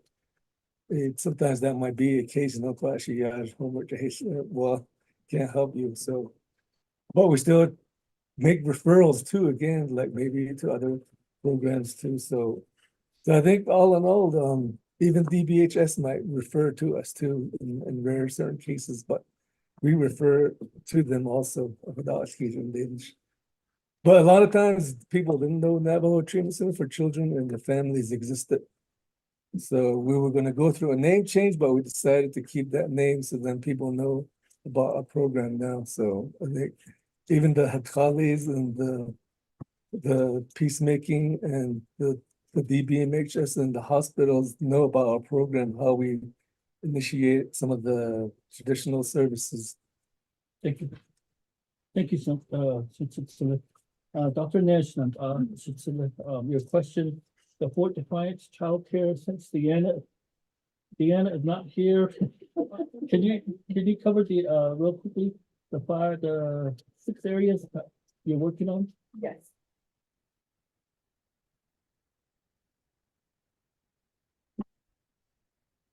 So thank you, Honorable Nez, for your question on the Fort Defiance Child Care Center.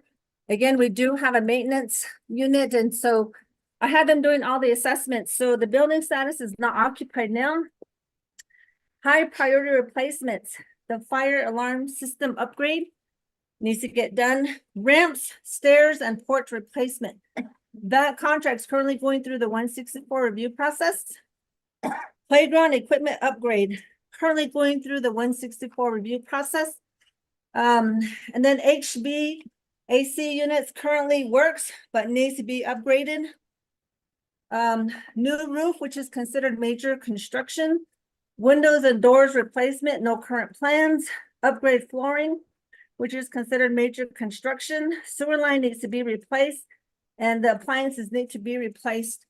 And so these documents that are going through the 164 review process, again, unfortunately, it gets held up by Department of Justice, that these are considered major construction. So the playground is not major construction in our mind or an ACF definition. But through our 164 review process, it's dinged as major construction, so it halts us. Now we have to go to community development, and then we have capital improvement project that needs to get involved, and they're already overbooked. And so this holds our projects to move forward. And it goes back to what Director Cody was saying, is that we're ready to spend the funds. All of our 16 childcare centers to get new playgrounds is $29 million that we're ready to spend, but now we have to wait for capital improvement. So these are, again, some networking that we have to do. So that's the update. Thank you. Thank you, Deanna. So a lot of our, when I first came, I thought, okay, I'm gonna spend all this money, we're gonna do all these projects, the Dr. Ned's, different community chapter projects. No, it's somebody else that holds a purse string. I don't control the money. The department managers don't control the money. So that's what we have to deal with. So it's the procurement policy on Navajo. It's getting a lot better with Controller McCabe. I'm thankful that you all confirm him without any questions. I think he's doing an excellent job and trying to make sure that our monies are spent. The other one would be the tardiness month. Tony? Oh, yes, thank you again, committee. You asked about tardiness, with our children. That is a big problem, and it is a big problem for children down in Canada also. We do give a school clothing incentive to the children in our program. Unfortunately, we have to meet an 80% attendance rate to get these clothing, and you have to be enrolled in school to get this school $250 school incentive, school clothing incentive. But these parents that have children that are truant, they get angry with us because we can't give that to them. But they don't understand the importance of having their children go to school, attend school regularly. But we're trying to implement a prevention program so that we can have people go out to these communities and talk to these families about truancy. There's nomination laws that govern truancy as far as our children are concerned. So we do need to educate our families that there is a law, and we also can work with the Department of Family Services and send referrals to them regarding these families and the truancy that's happening within the family. So prevention is a big piece. I come from a prevention background, so when I got to the self-reliance, that was something I saw that needed to happen. We can't just keep giving out money. We need to help these people see what the issues are and help them to work on those issues. So that prevention piece is something that's new to our program and that we do want to implement it. Thank you, Shamanto. There's such a thing as a TBRI that we're looking into using. It's called it's a trauma and face approach that we're looking at. It's through Texas Community University. the family preservation initiative, that's all gonna be all part of it, bringing them in to do a lot of community work across the Navajo Nation. The other piece that we should mention is Mr. Yanito. Ladies, they both look the same, so I get the names.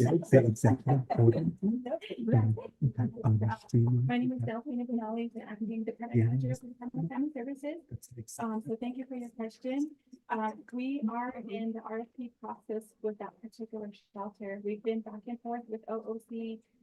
We just recently submitted our last submission of corrections on Friday.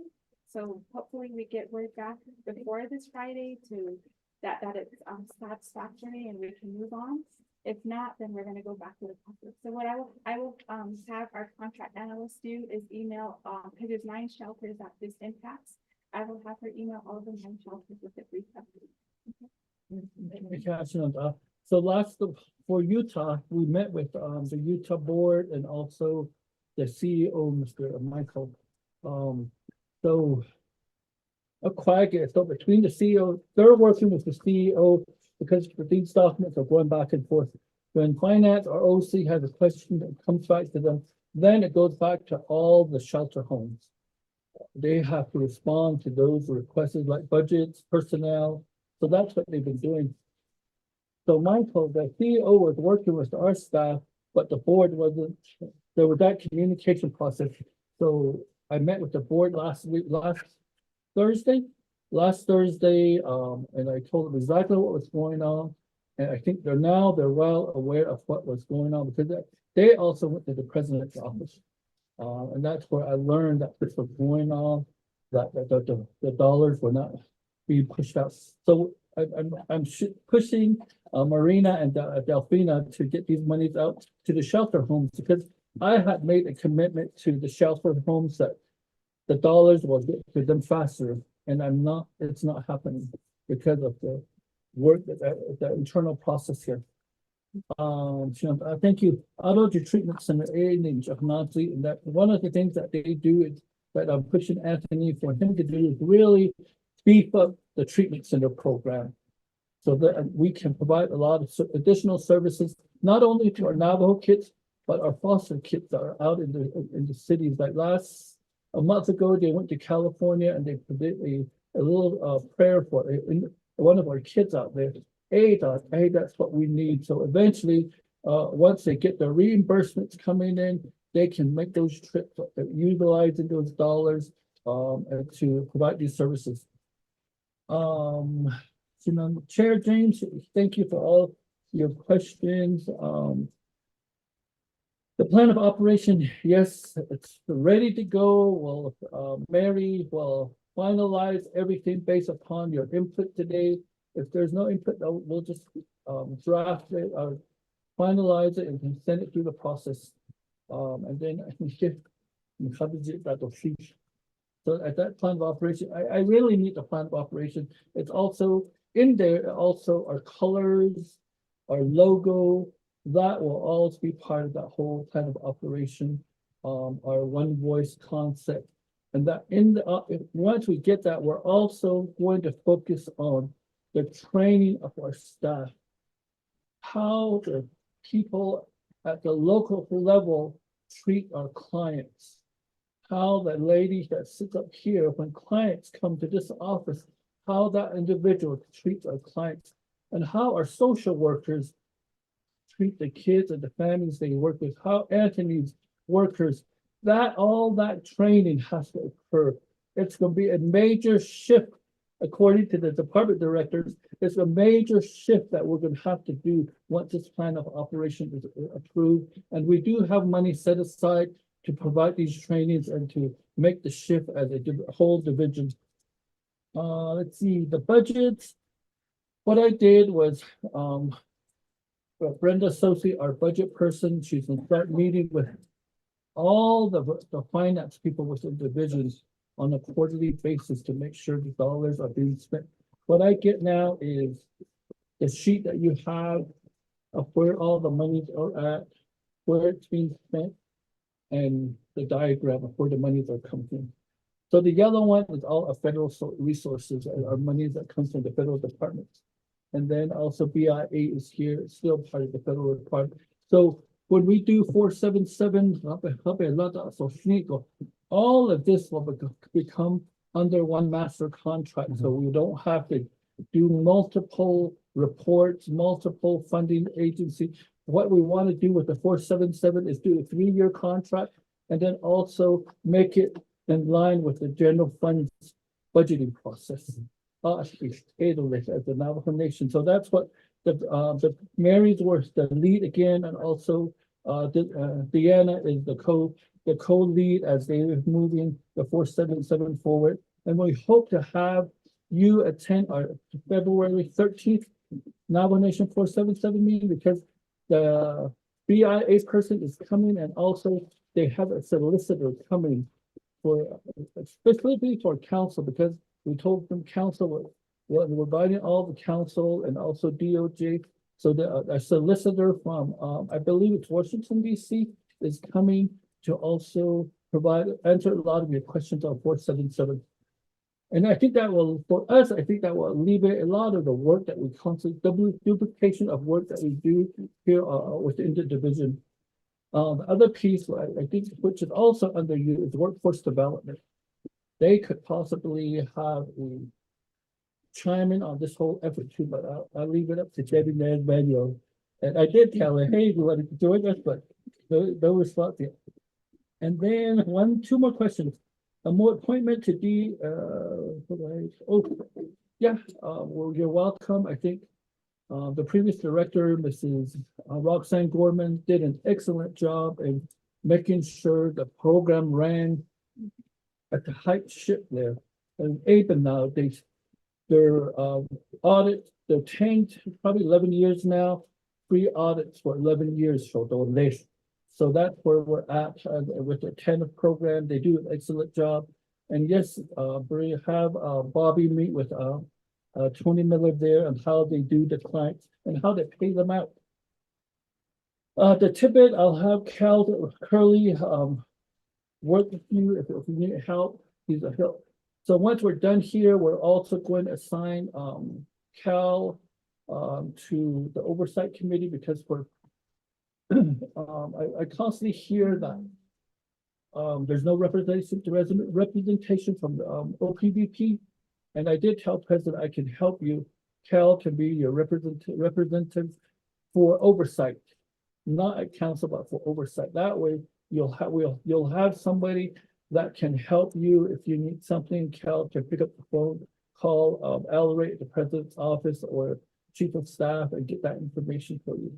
So that's how we'll help until they designated Miss Jim, but Cal can also work directly with Miss Jim at the division.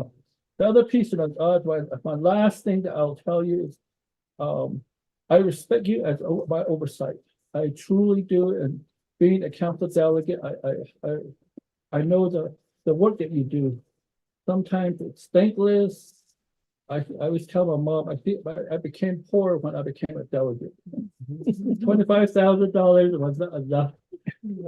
And so I respect that work that you do, but I also want you to respect me as a division director. I'm glad you do, and respect my program directors. So when a program person, when a staff goes to you with a complaint, please send them back to the division. That way, let me address it first. Let Marlinda address that. Put our working relationship will be a lot better. So if you get a complaint, send it to me. I will get you the information and send that back out to you. I think that's quite a balance. I think we have a good managers that work with their staff, but sometimes things pop up and I'm asked to come to a meeting, and sometimes I don't know what that's all about. But so just like this morning, I text chair and said, why is the other reports on here? I would like to know, that way we prepare way ahead of time. So but thank you very much for your support. I truly appreciate your work that you do for Navajo people, and then for our staff. I think that we really need to work together to improve services and then also for our staff. When we do legislations to increase our salary for our staff, HEHSC will work with you, all of you, to make sure we identify monies that's reoccurring. And we really need to improve the salaries for our staff across the Navajo Nation. When I left Navajo, I think I was only making 50 something, less than 50,000. And when I got my first paycheck at Casey, I was like, yes. How much? I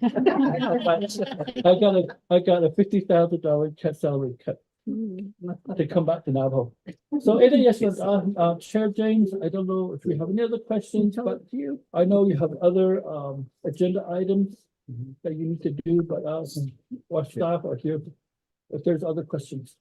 Okay, yeah, thank you, Mr. Cody. Before I come and go to Honorable Toll, I forgot to mention speakers, comments here. But let me get to speakers, comment on here. She wrote on here, Speaker Curley, homeowners assistant. Constituents call the legislative branch, but your email is bouncing back. So some applicants are missing the deadline because of your email issue here at Division of Social Service. Is there a portal where they can submit documents? Is the question that she had. The next one is in regards to burial, the cost analysis of average cost of funeral compared to Division of Social Service burial assistant. So there, is a question, because before you came, there used to be this burial assistant for 2,500, and that 2,500 used to cover everything. And so we had these families that decided to go for the 2,500, and they didn't have to worry about any other costs coming with it. But that was changed with the previous administration. And to where they came in and said, we'll give the individuals that request for burial assistance 2,500. But then majority of the costs of the funeral costs are around $6,000. So yes, they'll get the 2,500, but then they're still lacking that additional $4,000. And so that's one of the big discrepancy that we've had. And we see of those families that used to really take advantage of the 2,500 because that used to just cover everything. And it's will cover each day. So where does that stand? And then for me, coming from me, yesterday I was in Gallup. And I know I got in trouble. But you know, when my wife gets mad at me, that's who I'm in trouble with. And so I drove by the old pet boys. You know where Pet Boys used to be, right? And so right across Lauderdale River, there was about 30 Navajo individuals sitting there on the sidewalk, under the trees. You name. And so I drove by slowly, and then I seen a couple more because there's a ditch behind that plaza there. So I seen some more come up, and I never knew there was a bridge there, but now I know. So I seen 3 more people coming up from the ditch. And so I pulled over, and that's how I got in trouble. I pulled over, and then I got off, and I went down to the ditch. And on this bridge, we have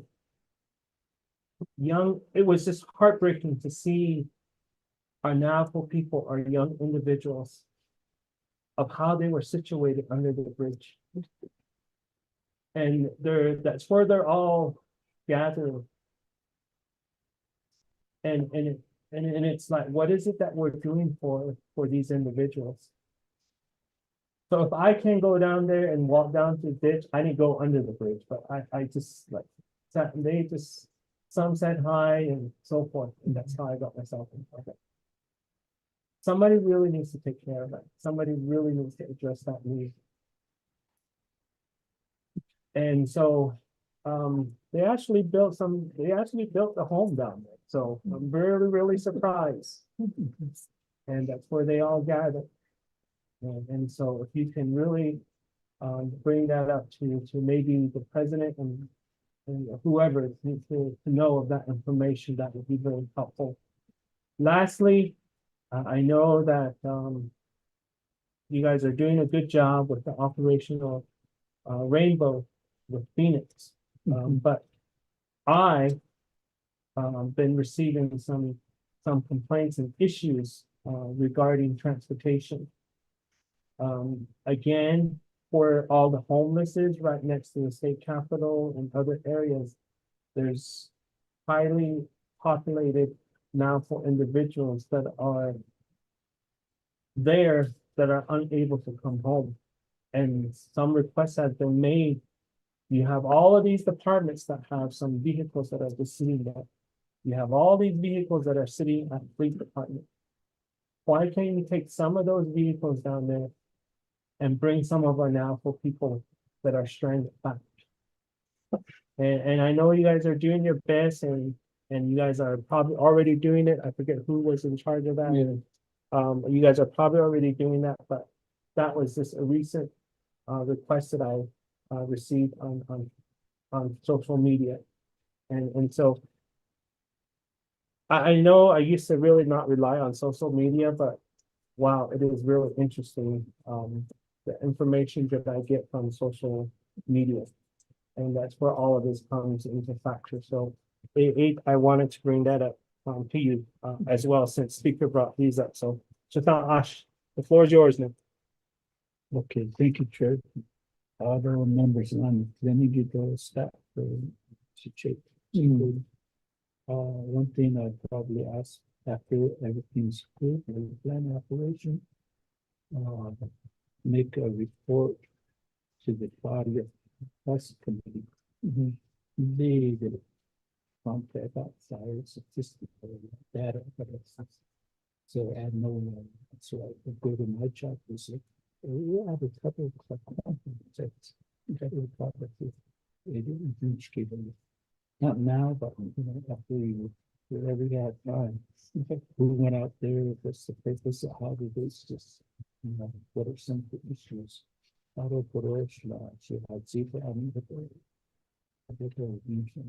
one day I was thinking about for this concept, and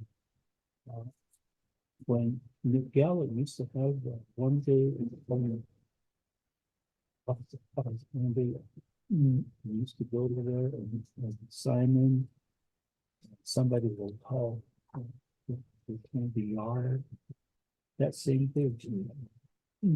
Why can now a nation do it? Because a lot of them go from here, we can intervene early and we clean the stuff. Now when there's some council, without paying, hold on, just give it. And then pay them. But some will misuse, yes. Later on, then I say, oh, okay, I got help from this. I got to destroy myself. Other is one fee. G class. I put that in the which I can't was on the paper one time. Sell it. I think it's real added. The other. So far after how much promises, we need to come back and visit you. So we brought them back, and other shooting us some of this. There's a lot of people. I used to work at Indian hospital back in '85, and I see a lot of they know what to do. Within 5 days, they go through that hospital checking just to get IV and much.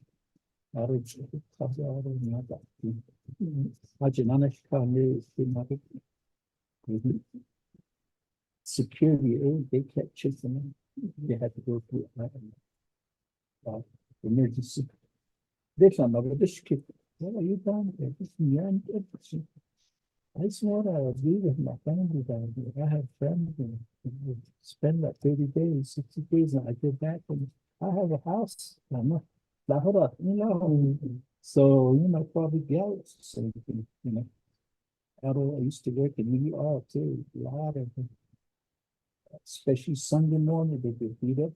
Probably Saturday, they get beat up. All these native people brought in families. And I was curious. I thought, not having getting to meet Japanese. It's among themselves. And it's fighting.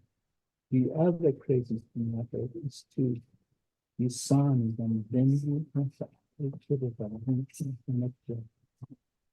being a tradition of the in the family.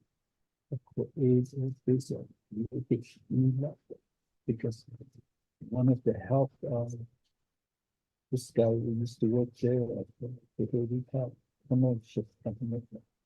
So that was numbers. It's going on around. So somehow the nation needs to really take care of the family. Even though we don't have much funding. But I just that upgraded some holding signs that they're getting some are not.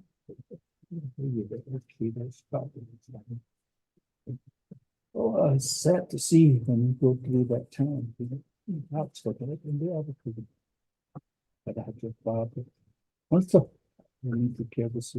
Thank you, Chair. Oh, yeah, just not us. Thank you. Honorable Unita. Yeah, I just wanna make like some kind of recommendation that you need to visit, and chapter, the community. They're having problems with, all kinds of abuse, alcohol, drugs, and child abuse, and family abuse, and fighting.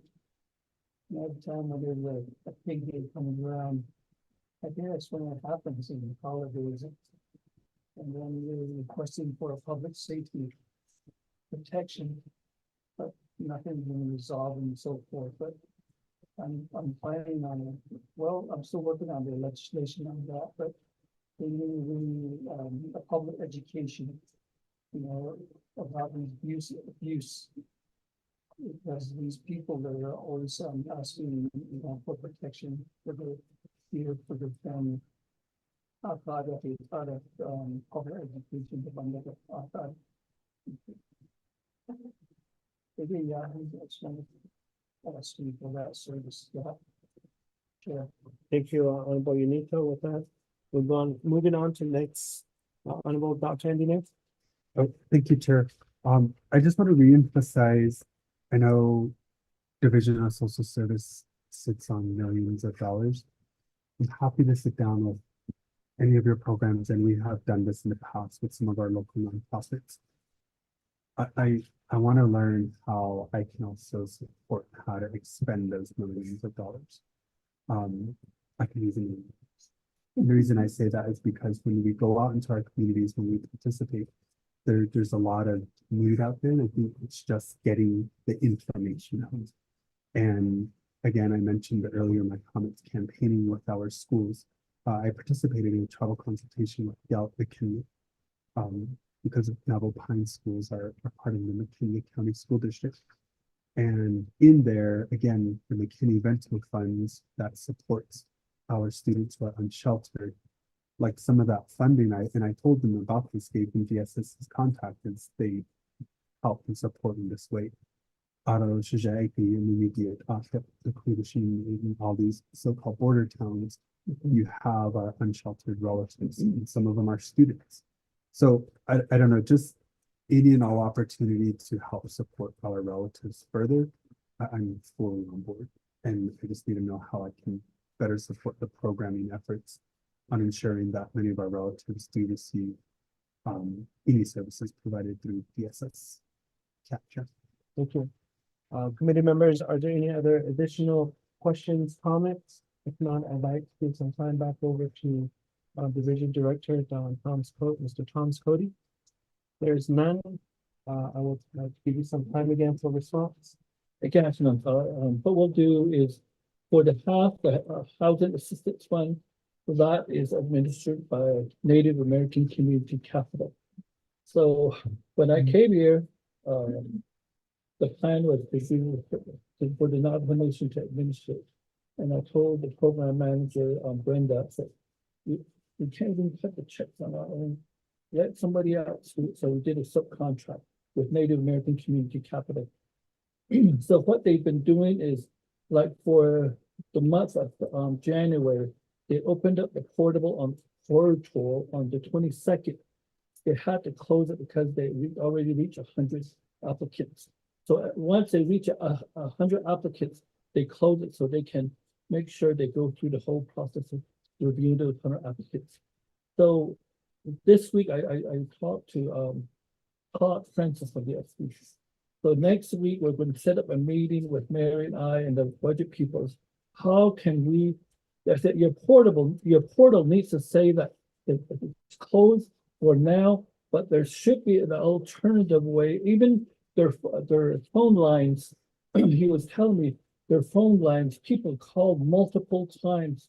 So when they come in Monday morning, from the same person, there's usually like 5 different messages. So they have to go through every single message. So that's how they've been working. But I will do it in, once I meet with Native Community Capital, I'll do a report, not only to the speaker, but I'll include the oversight commission like that. That way you know exactly what's going on. Or we can even do the whole council, just send them a report of what is going on with how. The other one is the burial assistance. We will revisit that. I'll see what I can do with the burial assistance. The burial assistance to see if we can work that. But we also sent a letter to Deb Holland, 4,500. We'll see. It's the secretary's call, and I think we'll dig up that letter and we can share it with the oversight committee. The Gallup. I'm glad Shadaji Kim is sitting here because she has some of the dollars that we could use. The behavioral health dollars that Dr. Brands or the Department of Mental Behavioral Health Services has. That money there's money there. The transportation issue is also with the Dr. Brands, the ones bringing our families back. And I guess that's where we've been trying to get a meeting for Operation Rainbow Bridge to do a report. Not only here, remember we were at oversight for council, Nabakia committee. We haven't gotten that opportunity to. If we can be allowed to give a report to Nabakia committee and present all these different things that we're doing, I think will work. The other one is our relatives that are the main reason I feel is they're unsheltered. And I deal with that. I have an individual in our house that he's the perfect nephew for Linda. And that's where I keep telling, it's not that we don't want you, it's what you do when you're drinking that we don't like. So I think these things, so somehow, Anthony, I keep telling Anthony, we need to start reaching out to those individuals. And of course, hopefully should do the same thing with Dr. Branzo, because they have a lot of the treatment dollars down there. How do we, and then with the Day Action Plan, that's also one of the plans that we want to do is pull a lot of these dollars together. Since it's that the Day Action Plan is approved by council, we want to go back to council and pull all these dollars together to make sure, even the Indian Health Services, they have to pull some dollars in. So I think when you meet with Dr. Brand, the Department of Mental Health Services, she gave them that. That's where the money is at. We do a lot of these services. The transportation, what Anthony does, what Mary does is we just coordinate a lot of these activities. Where they implement the operation lies with Dr. Brands downstairs. So that's how our Operation Rainbow Bridge is structured. I'm the commander, and then Mary is the liaison with, Madam AG, and then Kim, and then Dr. Brander is a part of the operation.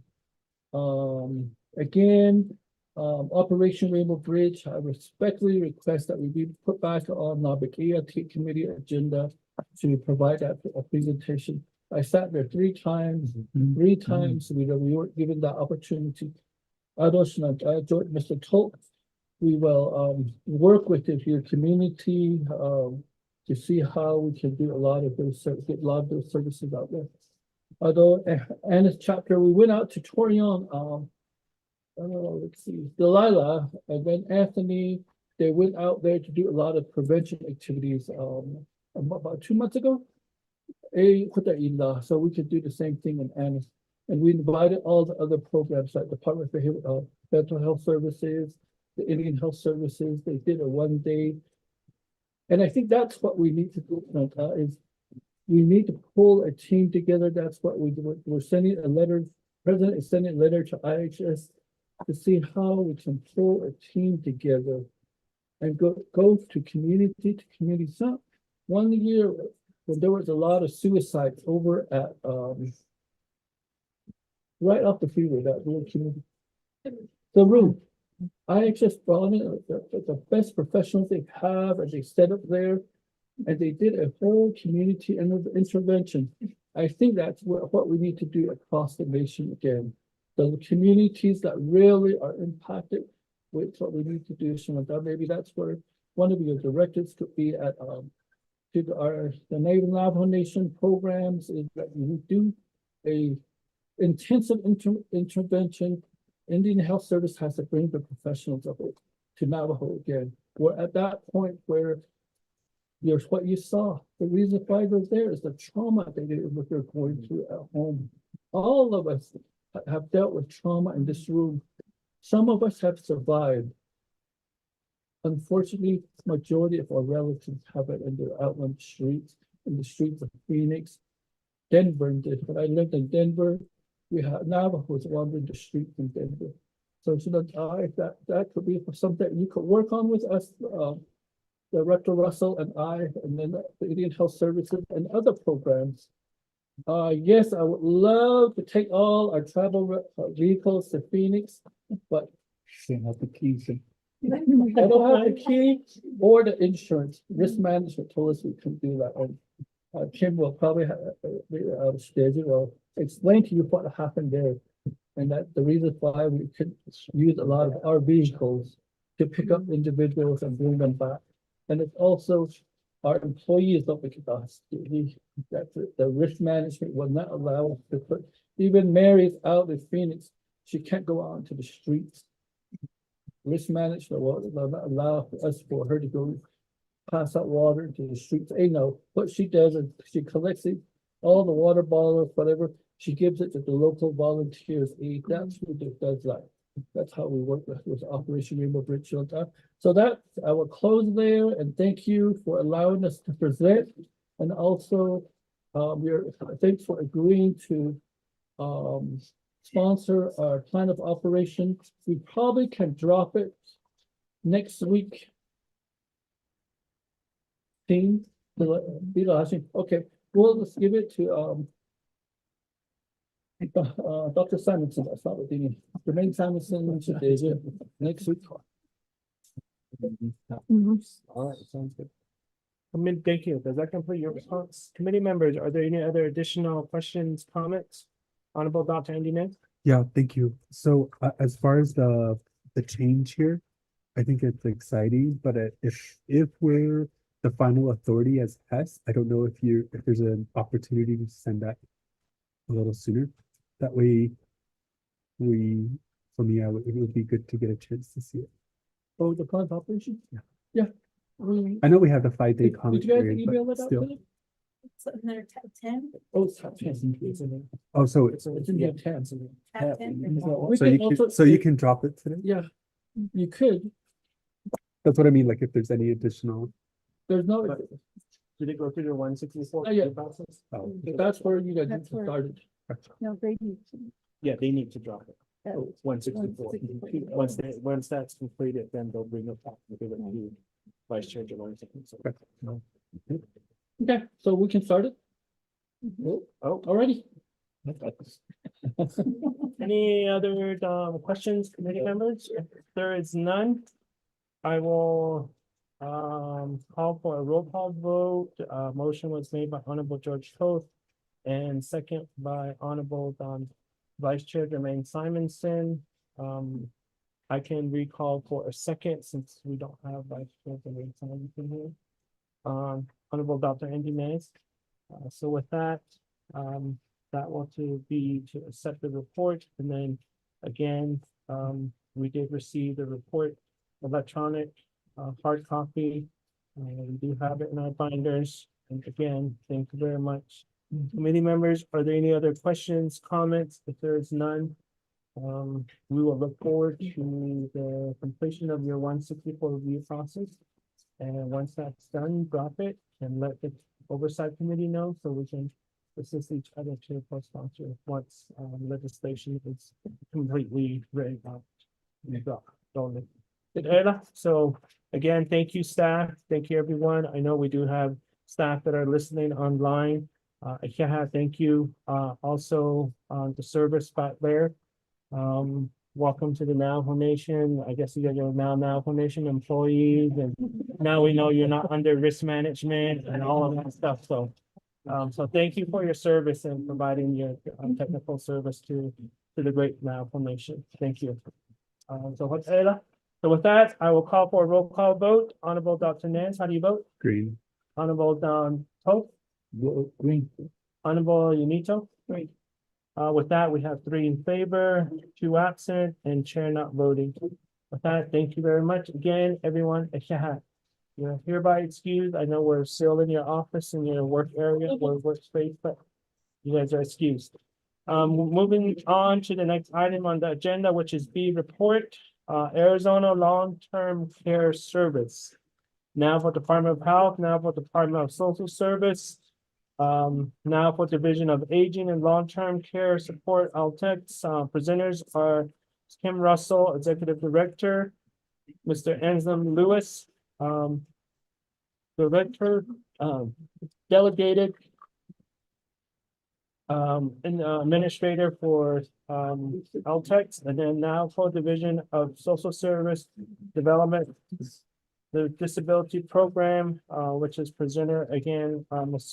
Frida Plank, Program Manager. And just provide your presentation. If you need more clarity, I will just make it known and of the questions that you guys were wanting to know of what needs to be presented. If you guys want clarity, if not, then just go ahead and just provide your presentation on in regards to the Arizona Long-Term Care Service and LTEX, and then also the developmental of the disability program. So with that, we do have presenters here with us. So committee members, I will give 20 minutes to the presenters. How you guys want to share the 20 minutes, I leave that up to you guys as presenters. And if you guys need additional time at the end of the completion of the 20 minutes, please tell us and indicate how much time you need, and if we're in consensus, we will allow that time slot. So with that, the floor is yours, staff. I don't know who's gonna go first. It's up to you guys. Thank you again for allowing us to present. I just want to I want clarification. What I want to know, remember, I texted you this morning, but before we proceed with our reports, I would like clarification for what the questions are, what the concerns are, what the issues are. Okay, thank you. With that, you can stop the time. Mr. Anselm? Chair, I accepted on what Mr. Cody is asking. Well, for that. All right, so with that, I will give the floor over to Honorable George Toth, and then Honorable Dr. Andy Nance. The clarity of what they want to, what presentation should be about.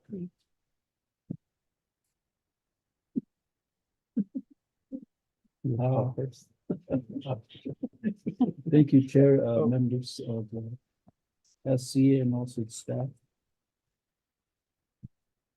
I guess my concern is, the one I brought, that on the agenda.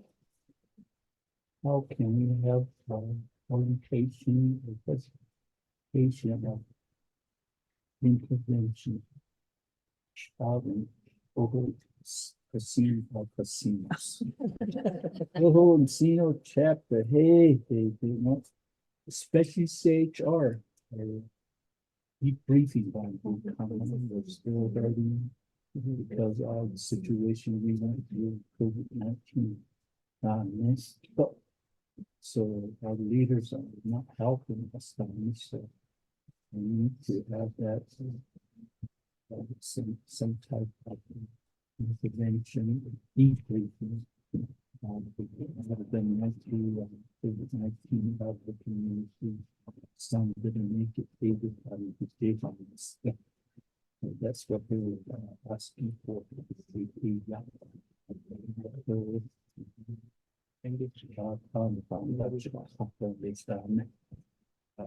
Social service.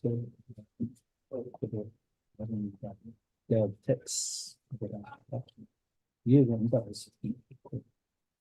The other concern they have, Delta is some centers still closed. Over here was supposed to sign the legislation money met by the president wanted to have the legislation signed. So they picked a place up here, St. Michael. And here it was closed. The last time I visited, it was open with full staff.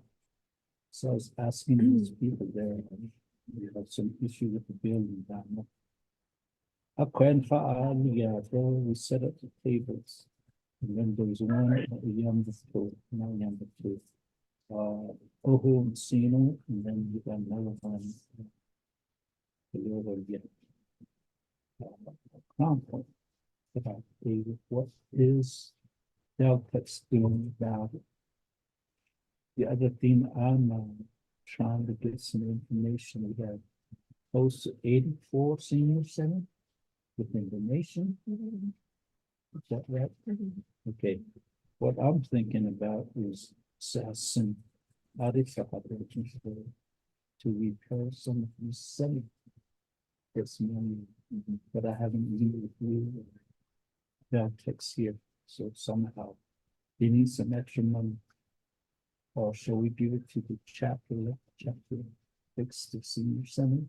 Or should we give it to the Deltex? Because if you're gonna, to me, if you're gonna do that to Deltex, they're gonna have to advertising and stuff. So a lot of these issues are because the chapter is responsible for the building, but they don't have the money. So out of 1 million, was given to Deltex. The other concern they have is meals. I can mention that before. Soup aggregating the not so we put an outside senior center with a lot to eat down there. So I know that's what's happening in my area, like Peru. A lot of them go to Peru. Senior center, not even a fourth of mile walk. Over there, even with me. So that area needs to be changed. And then we met with municipal Deltex too. You already heard that. If you're having problems with these vans, even though it hasn't reached the high mileage, all you have to do is provide the repair. How many times we went to the shop? Even here we can replace those shop. I don't know if you guys are looking on it. It was scary because in some area it even hasn't reached. And then the other concern I have for myself is that how many New Mexico senior center are going to Sanford this Friday? Are you allow them to go in a van? He does a thought, please. So I haven't reached the agency supervisor yet. So those areas, the last one I want to bring up is I'm still gonna have reestablished agency concept sometime in February in Crown Point. Yeah, with all the only problem I have is to feed them. And from there, we can select individual to be agency. So I can have the plan operation ready and also the bylaws ready. Was submitted by this week at some time, but then Russell gave us the. That's the only thing I say. The main one will be over and see. I see. Still already need somebody to come and help us to, you know, it done. It is this, it is the thing. That's my. The main one I'm not concerned is the building. Why is this senior center being closed? What are we doing about it? Do they need some extra money to fix even the heating system here? Those area, I know you have budget for it, but how far are you guys on that? But they may not in doubt about it. It is bashing that because elders, a lot of females. The NATO have done, need that son, Chico, that's the design. Maybe the battery somewhere like that, so we need to check on it. But we do that. So that's on the house now. So they like to play with these seniors and you know, to do that. I share it at in the which is social service, presentation. The Pacific is social service can come down and do some prevention. I think so you internet people and see set up this kind of workshop or presentation. People will show up. So that's all I have for you, Director, Mr. Shaker. Maybe if they okay. So, I know it's hard to put all these programs back in our community agency.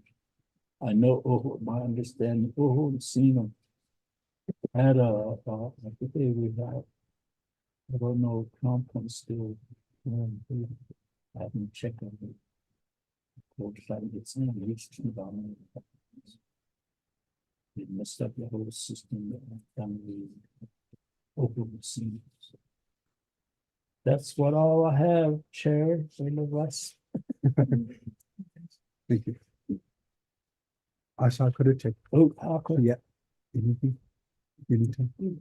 Okay, so my understanding was when we met DILCON, there was a series of questions related to Altex.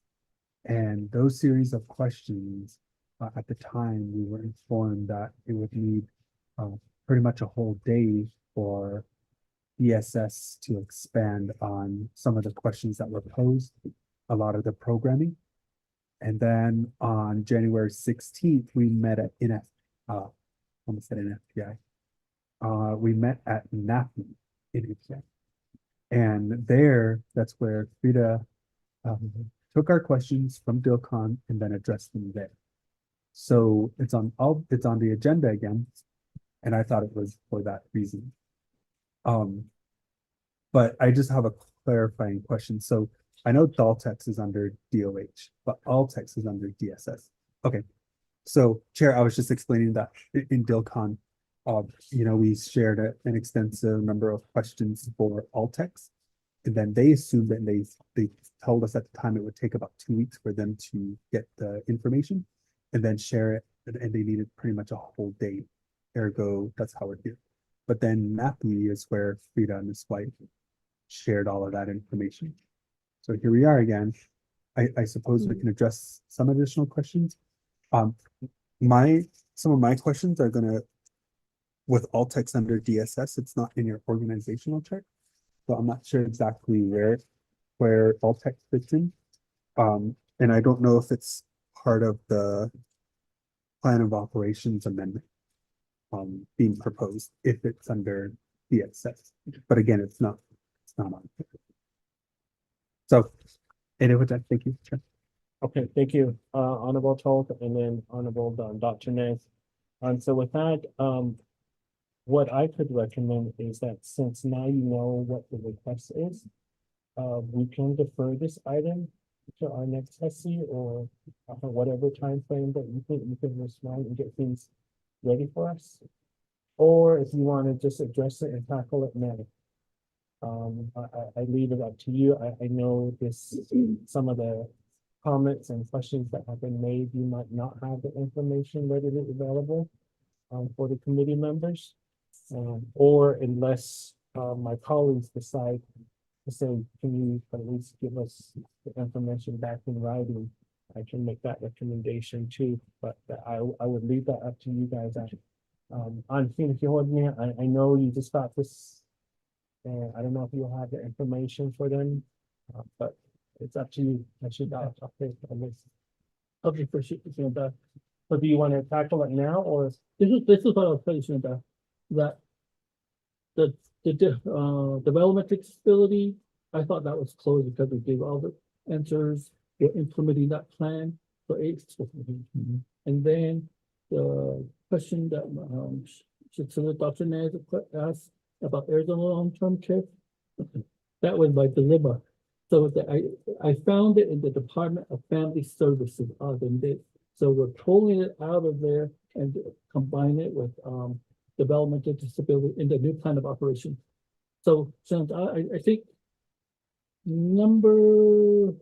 Division of Social Service developmental disability, we took care of that. We also provided the report today, which is in your binder. And then your plan of operation question will drop that for you. So I think for social services, we have you covered. And then with Ohu and Sino, we'll take care of Ohu and Sino. Linda. Okay. Yeah, is that it? Perfectly fine? Oh, I'm sorry. Honorable, you need them? Yeah. Well, I had an opportunity for a question. I just want an update, what's going on with Mexican water. Which department will take care of all of Social service will close and or we then will go to recess. Okay. Wait. I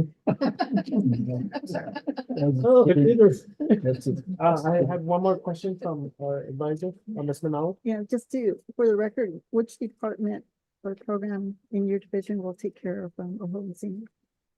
Department of Family Services. Okay, thank you. Actually, we a whole division because we do a team. So that's how we've been going out to the different chapters as a team. We call it Navajo Family Resource Events. So we would do it in the Phoenix and then we also do it here. And then we bring other departments that we can invite the police officers, the prosecutors, if they have time, we can set that up that way. So give us about a month to do that because we have to juggle the schedules. All right. Okay. You thinking about you behavioral health you invited. Okay. The last time behavioral health came and they did an excellent job too. Okay. So we're done with Division of Social Services, right? Committee members, anything else? Okay. Moving on to Division Department of Health. Thank you, Madam Chair, and good afternoon, Health Education Human Service Committee members. It's always a pleasure to be able to share information with you. So I think what we wanted to do was just to give an update of the last work session we had with you all in regards to adultics. I'd say most of my questions from council is adultics, most of them. And probably the next one would be CHRs. So I can give an update as to what we worked on after you recommended, you know, how to address, really it was the vacancy issue and the high vacancy rates that we had within that division. I also mentioned that I'm happy that we're having this conversation for this division because we have two other big divisions as well that are experiencing the same issue of high vacancy rates. And so I want to share with you maybe some ideas with you as to how to really address vacancy rates across the whole department. And these recommendations will be stuff that we can change, right? I think there's always gonna be conversations about DPM and everything, so I'm gonna leave that there because that's not within our change. And I know things are changing there, so I wanted to share with you some ideas about how we can address all of our department vacancy rates. So, but I will start with the follow-up from the last work session. But Chair, can I at least have my division director recognize himself and then also his staff? And then I want to recognize, of course, Michelle Morris, if they could answer any questions, they're available. And then also Miss Yazzie was here, Cheryl Yazzie. She's new to our department, but she's been a huge asset to our department, and she's with the Public Health Services right now. So, Mr. Lewis. Good afternoon, members of the HEHSC. Anson Lewis, as you know, Delegated Health Service Administrator. I do have a couple of my team members here. They can introduce themselves as well. But lately, we're still, again, I'll let them, yeah, we'll go back. You want to introduce yourself? You can sit at the table. Mr. Dorn. And Chair, I just want to recognize the staff because let me start with the division director position, and then I'll go to the staff here. One of the big issues coming in was that we had grievances that was not allowing us to hire staff. And one of them was the division director position. We've kicked that out of grievance. We're done with the settlement, so we've already put the division director position out for advertisement. And we only got, was it five? We got 5 Well, applicants. two that two qualified. That's it. So, and I think one of them is going to withdraw her application. So we're going back to the drawing board for that division director. So really want to get someone into the position that Mr. Lewis has been in for the past, how long? 19 months. 19 months. So I really appreciate him stepping up and doing, he's a whiz at everything. I swear he knows his stuff. So I know I've said this to you before, Anson, but thank you for being at that helm for that long. But we want to bring in a leader into that division. So number one, we keep that out of grievance and we're going to re-advertise because we only had 2. And we'll send that announcement back out to you all if you want to send that in as well. So that's the first update I wanted to share with you. The second update I want to share with you, and I'll hand it over to Mr. Lewis, but he's been able to fill positions at his level at central office. And so I think he started this Monday, right? And we're able to also hire an accountant. So really happy that we have these key staff for his support. And I think he's kind of able to breathe a little bit more because now we have an accountant and an ASO on staff. So let me give them some time to introduce themselves. Yeah, my name's Melody Horse, and for the cheating, the can ever just cheating. The king on the cheating, the cheating ever should know. Although using not shutting a was reported not shut. I'm ASO. She stated I just started Monday. In the past, I did work for aging before, and it was a process. It was a hard process. There was, we did not have the administrators that we needed. At the administration level, there wasn't enough staff to, fill all of the requirements for the program. And I was really shocked when I saw that there was positions being advertised at the administration level. So that tells me that they're working on getting the appropriate staff for administration. And I'm excited to see where this will lead. Just up for the challenge. I'm looking forward to it. Thank you. Ja, anders proszę, ja rybki, ja nie śledzo. Poha, lepiej nasza imienna zo. A do kia ani nie śledzo, to co mi wasze śledzo, majte śledzie da się trzeba, a trzeba się nawet.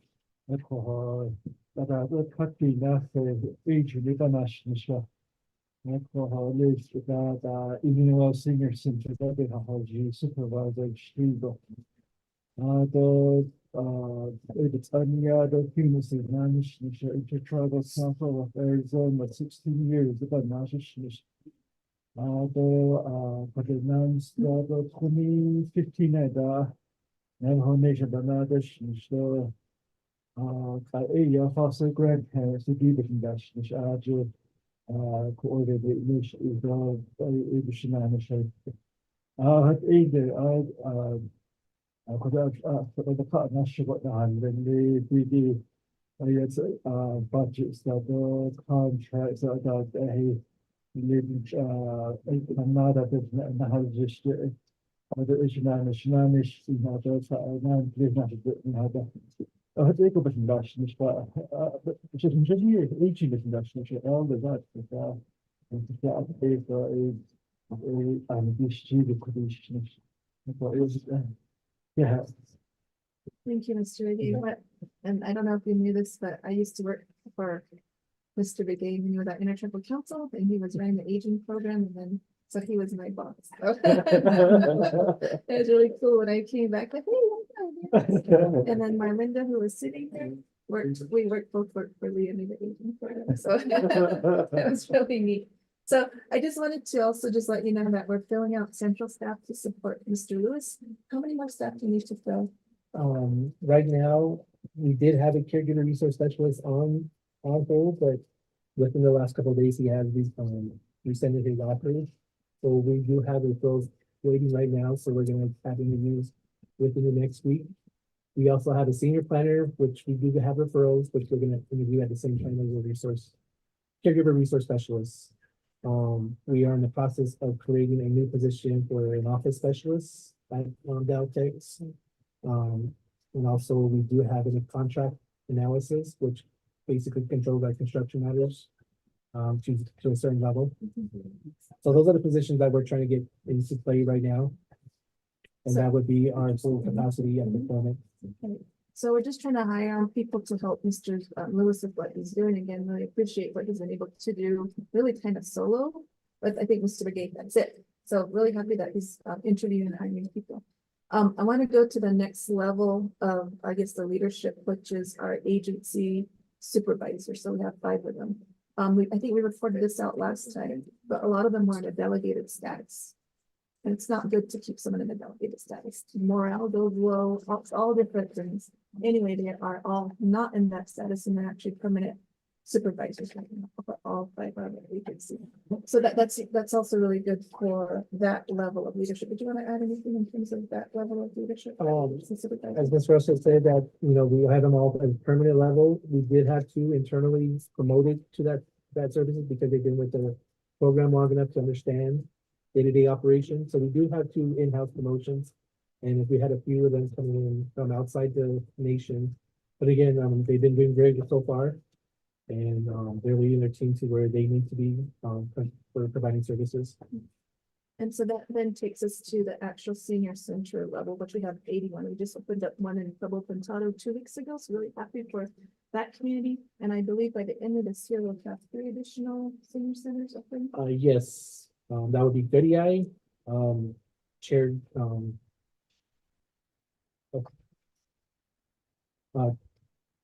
Chair James's new senior center is gonna be opening too soon as well. Conwood Senior Center. I believe those are the 3 that are gonna be additionally. Cuba City is in the process of being started from the ground up. Mazzini as well. Mazzini is waiting for a budget transfer from OOC to the chapter so they can start their construction matters. Again, within the next 3 or 4 years, we're projecting to have Manolito, Rama, and Mariana to be established new senior centers within that community. So that's within those 3 or 4 years, we should have about 86, 87 senior center members out there. So let me talk about the frontline staff, which are our senior center supervisor, our cooks and our drivers. And so that's where Mr. Lewis is still working with his agency supervisors to figure which of those positions could we consolidate. A lot of them already do that anyway, because we cannot hire for that frontline staff. Mostly when we asked about why it's difficult because of the salaries. What is the salary? for 1380 entry level for both driver and cook. So that's the challenge that we have, and if they don't request a salary assessment, well, they're coming in at that level. So, however we can raise that, I think that will help with recruiting for that frontline staff. So again, we're looking at how can we consolidate some of those staff or some of those senior centers, but some of them are already doing that. So I just wanted to give you that update where Mr. Lewis has been doing a great job to fill these positions. The biggest thing I had to do was kick out the grievance, and we did that. And now we advertise, but we're going to re-advertise again. So that's the update on the staffing. And I think we really want to talk about not consolidating some of the senior centers, but the staffing at least, because some of these senior centers, I think we have 2 communities where we have 4 senior centers within a 15-20 mile radius. And you have all the same staffing pattern, but it doesn't make sense administratively or financially. So we're trying to work that through. But I had to go see president at 2:15 to talk to another delegate about his senior center. So like I said, a lot of my questions that come from delegates are the status of their senior center. Majority of it is that. So we did ask, and you may recall, we did get an appropriation of $5 million from council and to renovate senior centers. So it's a Band-Aid for these senior centers. Largely, it's HVAC. We have one agency, it's Shiprock Agency, where that senior center has already put the contracts through for HVAC. I'm really, really happy that he already has those contracts through in the first quarter. So we're gonna meet with them next week, and I'm gonna tell them the goal is to spend all $5 million. One agency is already well on their way. The contracts are in place. I signed them just the other day. So we're really happy that Shiprock Agency is doing a really good job in putting those contracts in place. The majority of the contracts are going to be HVAC. So we're meeting with them next week. I'm gonna see where the other 4 agencies are at in spending their $1 million. So again, it's a Band-Aid. It's not to build new senior centers. It's just to fix lost HVAC. What are some other instances? In regards to Delegate Phil's question too, why are these senior centers being closed down? It goes back to fire safety. A lot of the senior centers being shut down because of fire safety. The sprinkling system, the range system, the Ansel systems are not up to date in the red tag. And that's one of the requirements that OEH is asking us to upgrade before they reopen up. So that's one of the other fields that we're trying to complete with contracts, as well as grease traps. A lot of these senior centers run on a grease trap, obviously, once they backed up, it gives a fail order within the centers. So that's one of the services that we're trying to get as well. But again, it goes HVAC, fire safety, and then grease traps. That's basically what the priority is right now. So the $1 million will only go so far. And it's just to keep them open and safe and, the basics, right? So one of the things that I have instructed Mr. Lewis to do is to put together like an assessment or like a report card for all of our existing 81 senior centers. And there's going to be indicators that just say, let's say all cooks are hired X, drivers hired X. What else did we put? HVAC is operational X. Electricals, all of these indicators that can kind of talk about the health of the senior center. And we want to present it back to you. And then you can see which senior centers are faring well, at least in their physical building space. I'm going to also say that there's going to be a lot of them that don't have a lot of the good checks because they need to either be repaired. And I think that at that point, it'll give you an idea as to which senior centers should we stop Band-Aiding and maybe just consider rebuilding. Because I think some of them aren't in that situation. Do we keep investing a couple more $1 million into these senior centers with Band-Aids? Or do we really look at it and rebuild a new senior center in that space? We were looking at Pueblo Pintado and We were talking with, who was it? Delegate Johnson. Delegate Johnson, because he again met with him yesterday on senior centers. I was gonna meet with Delegate Daniels today on senior centers, and now today again. About how could we build senior centers? You all know New Mexico, they have the capital outlay fund, which really allows us to build a lot of those senior centers. I'm really grateful for that. But on the Arizona side, we don't have that resource. Right, so if we can look at other funds to build, that might be an option. Of course, we're gonna put that assessment together for you all to review and kind of go, because almost like a priority listing of senior centers. And of course, there's some communities that don't have a senior center at all. We only have 81 so far. So Mr. Lewis is putting that together. You'll see that assessment come out shortly. So at least you have an idea of the health of these senior centers and where they stand. And I hope that can help you make some policy decisions as well, and appropriation of budget as well. So just know that the 1 million investment that you all were able to pass with this past session is being used. The goal is to use all 5 million, and I don't see any reason why we wouldn't use all 5 million. And again, it's a Band-Aid, right? But for some of them, it's okay. Some of the senior centers are still in good shape. So I wanted to report out on the vacancy rates. I wanted to also report out on the assessment that we're working on. And then I also wanted to just speak a little bit about some of the vehicles. And Mr. Lewis will provide some more of the details, but we were able to purchase 35. The first round was 13.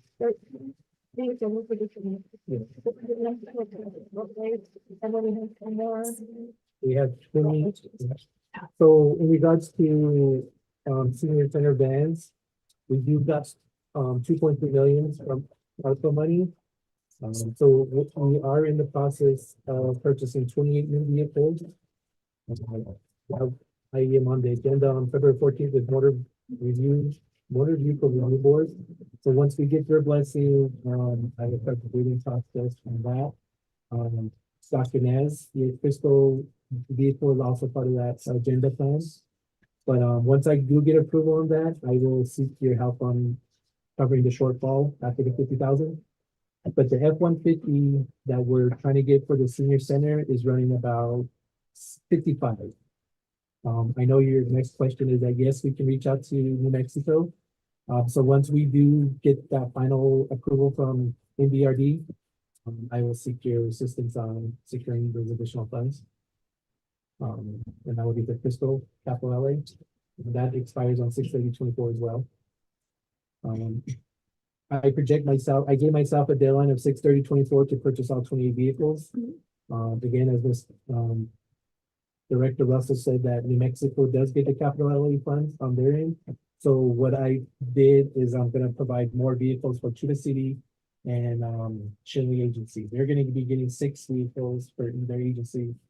Crown Point, Shiprock, and Fort Defiance agency are going to be getting 4 vehicles. And again, with those vehicles from those agencies, Shiprock and Fort Defiance are going to focus more on the Arizona side. Of course, Crown Point's all New Mexico, so they're going to spread out where they haven't got funding for new vehicles. So I do want to also add to this conversation about the safety of our senior centers. We build these beautiful senior centers, and now they're at risk for vandalism or breaking in. And then we also have our vehicles that are parked there, of course, at risk there.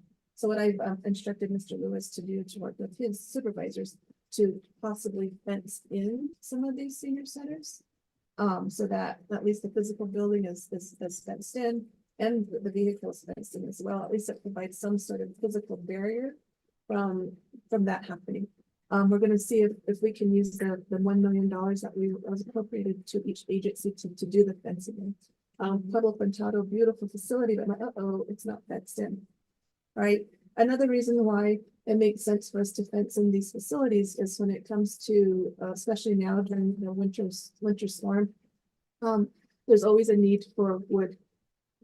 Always a need for wood. So if we can fence these senior centers, and could we haul the wood to these senior centers and house the wood there too as well, right? Because when we try to work with DEM and our CHRs to get wood out to our communities, mostly elders who need firewood.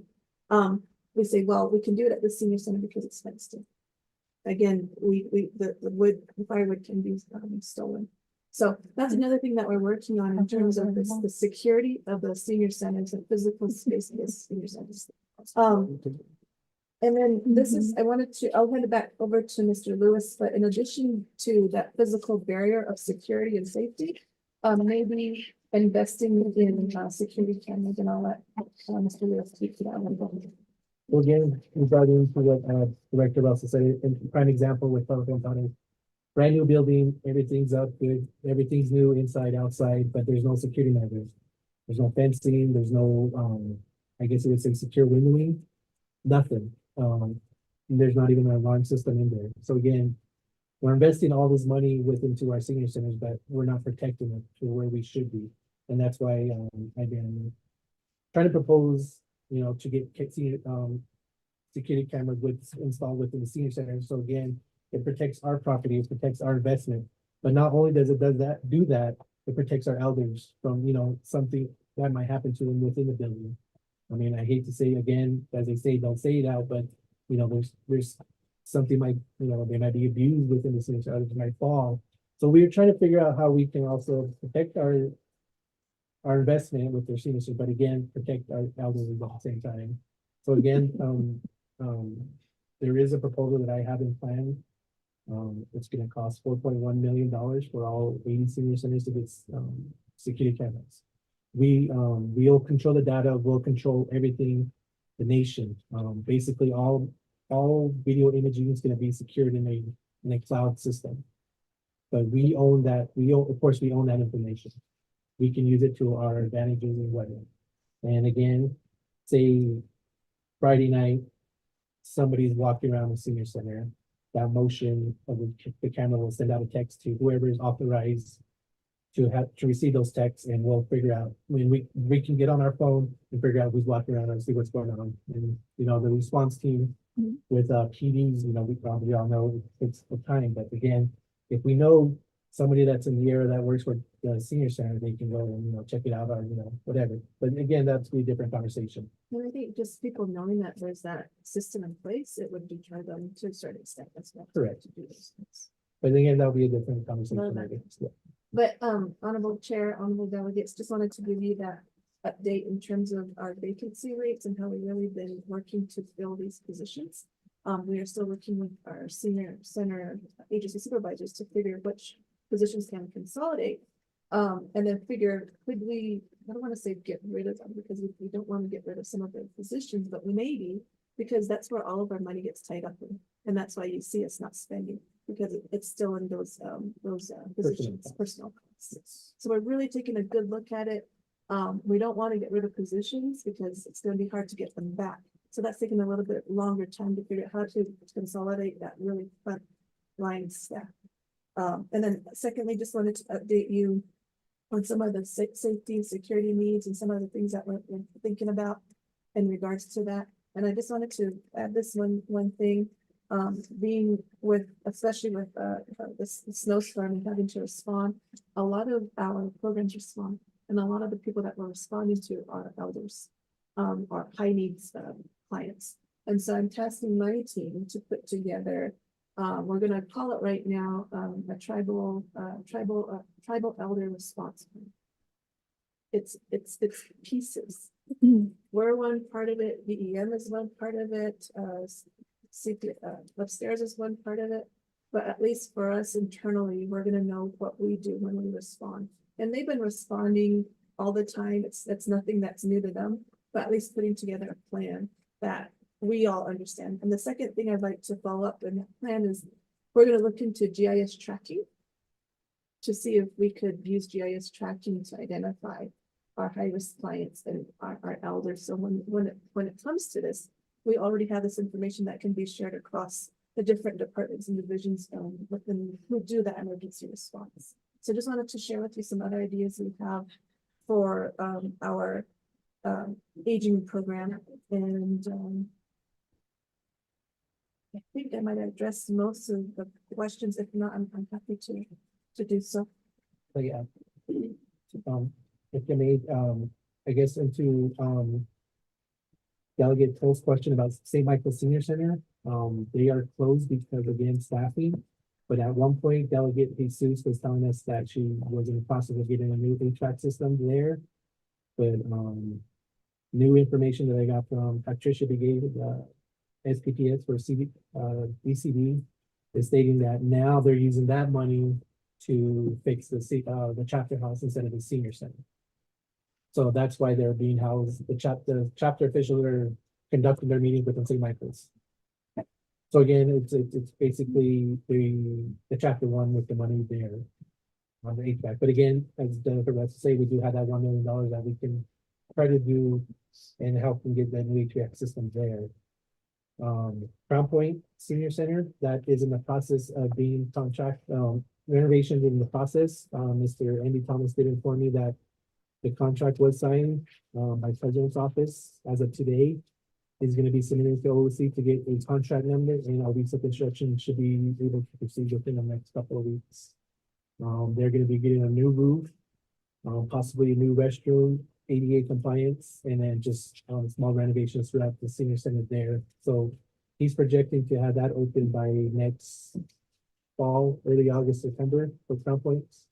So that's the reason why it's closed. As you mentioned, that some of the if the money should be funneled through Deltex or the chapter, it's my understanding that either way, whatever entity gets that money, they're still going to have to go through CPMD. So again, that's where it's bottleneck. CPMD is where the bottleneck is up. And I do believe at one point in budget season, I did ask you guys and then inform you guys that I wanted to change our plan of operation so that Deltex can have our own project manager. So it can just focus on Deltex construction matters in-house instead of having CPMD, which they have, as we all know, their caseload is heavy. So if we can get a project manager, we can have, with your blessing to change our plan of operations to get a project manager. So again, we're not answering or, we're not trying to justify why our buildings are being built. So again, if we can have that person in staff, it would open up a lot of projects for Deltex. And Chair, if I could expand on that idea, Deltex is not the only division program that builds buildings. Behavioral health is another one. Our SDPI program, our special diabetes program, our food distribution program, they build things, right? So we would benefit as a department wide to have this expertise to do the project management, but we don't have that in our legislative authority to do that. And so wanted to just put that on your horizon in terms of a possible amendment to our plan of operations, just able to hire that staff to provide that level of expertise on here. But of course, we'd still work with our colleagues here, CPMD, to build. So anyway, that's my report.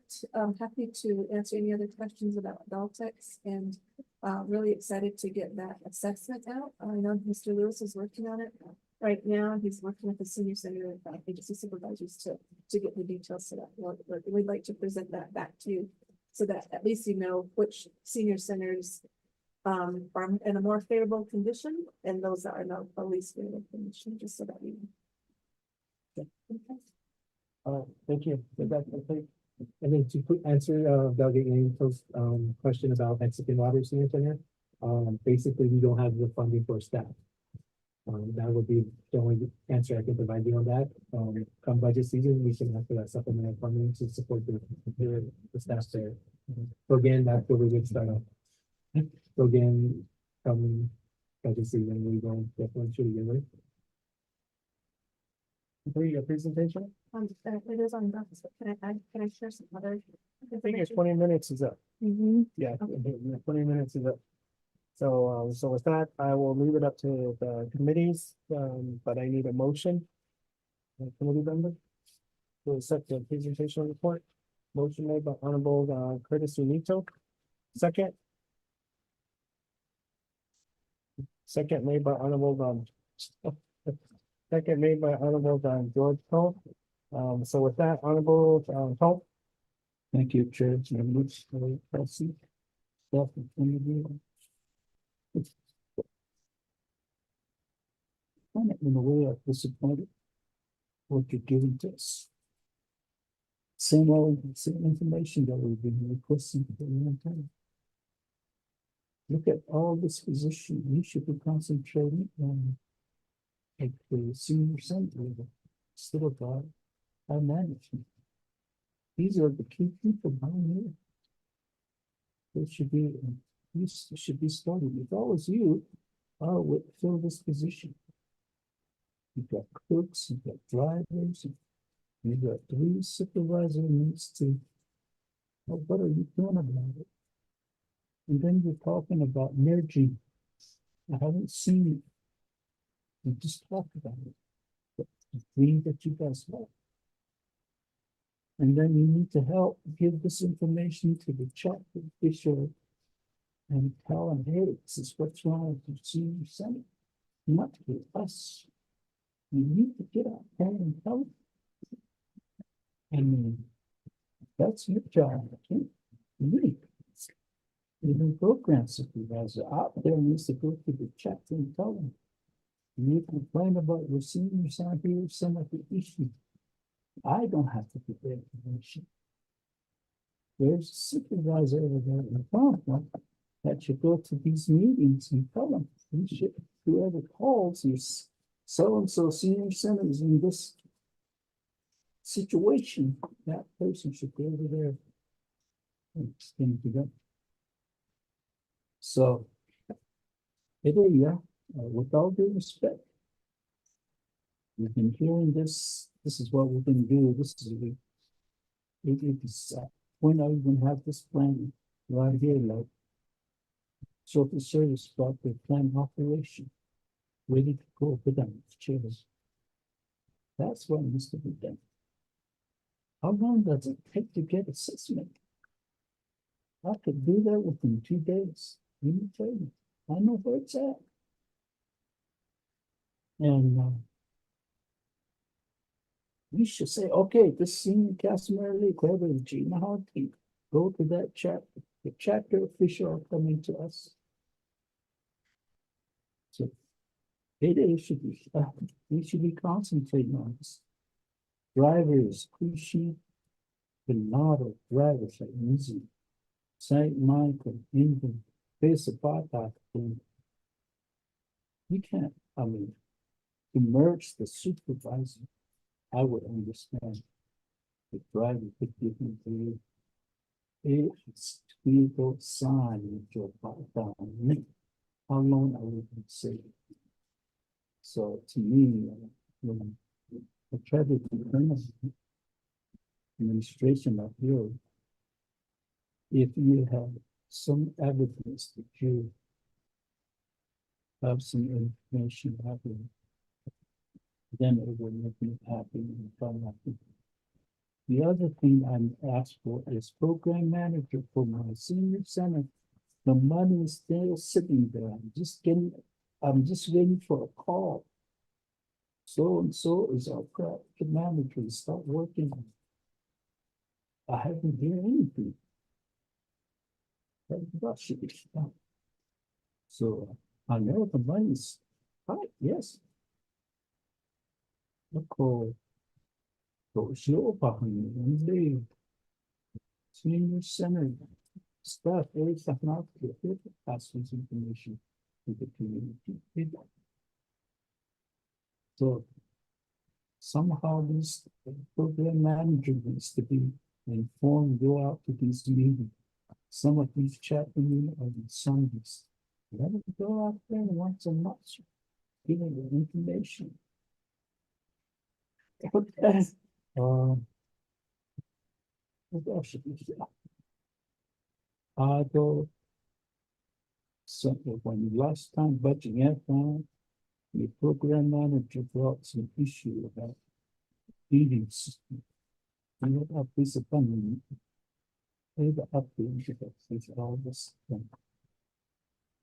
But so kind of disappointed. Should they understand? this year, if you have a. Share on from you can see. Which could clarify. After buy down. You guess what this big. You all have. Muscle and chain in the box. We put us on this. See that maybe. You got excuses.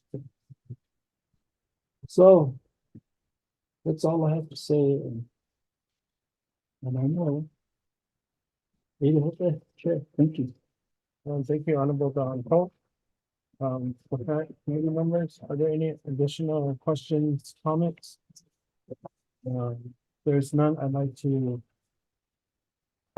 say thank you very much for the report and then the update that you guys have provided to us.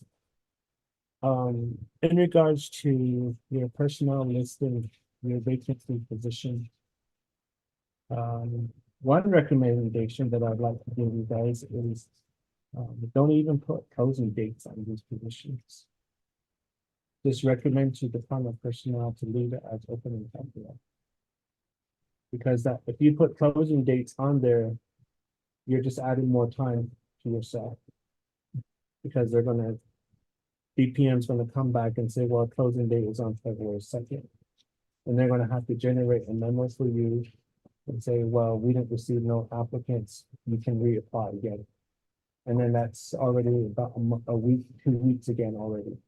Compared to if you have it as open and temporary, at least you'll have a listing of individuals, of applicants coming in that you might be able to use at one of the closest other communities. And then again, if you only have 2 applicants for one work site, they'll come back and probably say both of them don't qualify for the position, or for whatever reason. And so to avoid all of that time add-on, just leave all your positions as open and top there. That makes things move smooth and faster. You'll know. And then when you call DPM, you can ask them, do you have a listing of all the applicants, the qualified applicants for each of this, or give them position number, and then they can provide you the names and see who all qualifies that you can probably contact to see if they want to go to this website, if they're interested in that website. It will just take some time, and then figuring out who this person is from and all that stuff. Okay. Yeah, that would be my recommendation. My second one is going to be catering. Is there a way that you guys can do like an agreement? Will it allow you to do like some catering services for these communities that are in need of cooks? So Chair, if I may. So that would be my question. And then my next one is there a voucher or something like a lunch card that you guys can provide to our elderlies?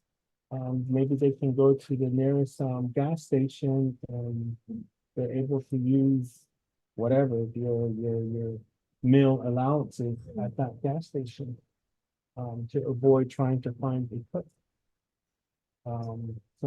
Or if there's a school nearby, maybe go into an agreement with one of the schools so they can go to the cafeteria at a certain time period and get food there.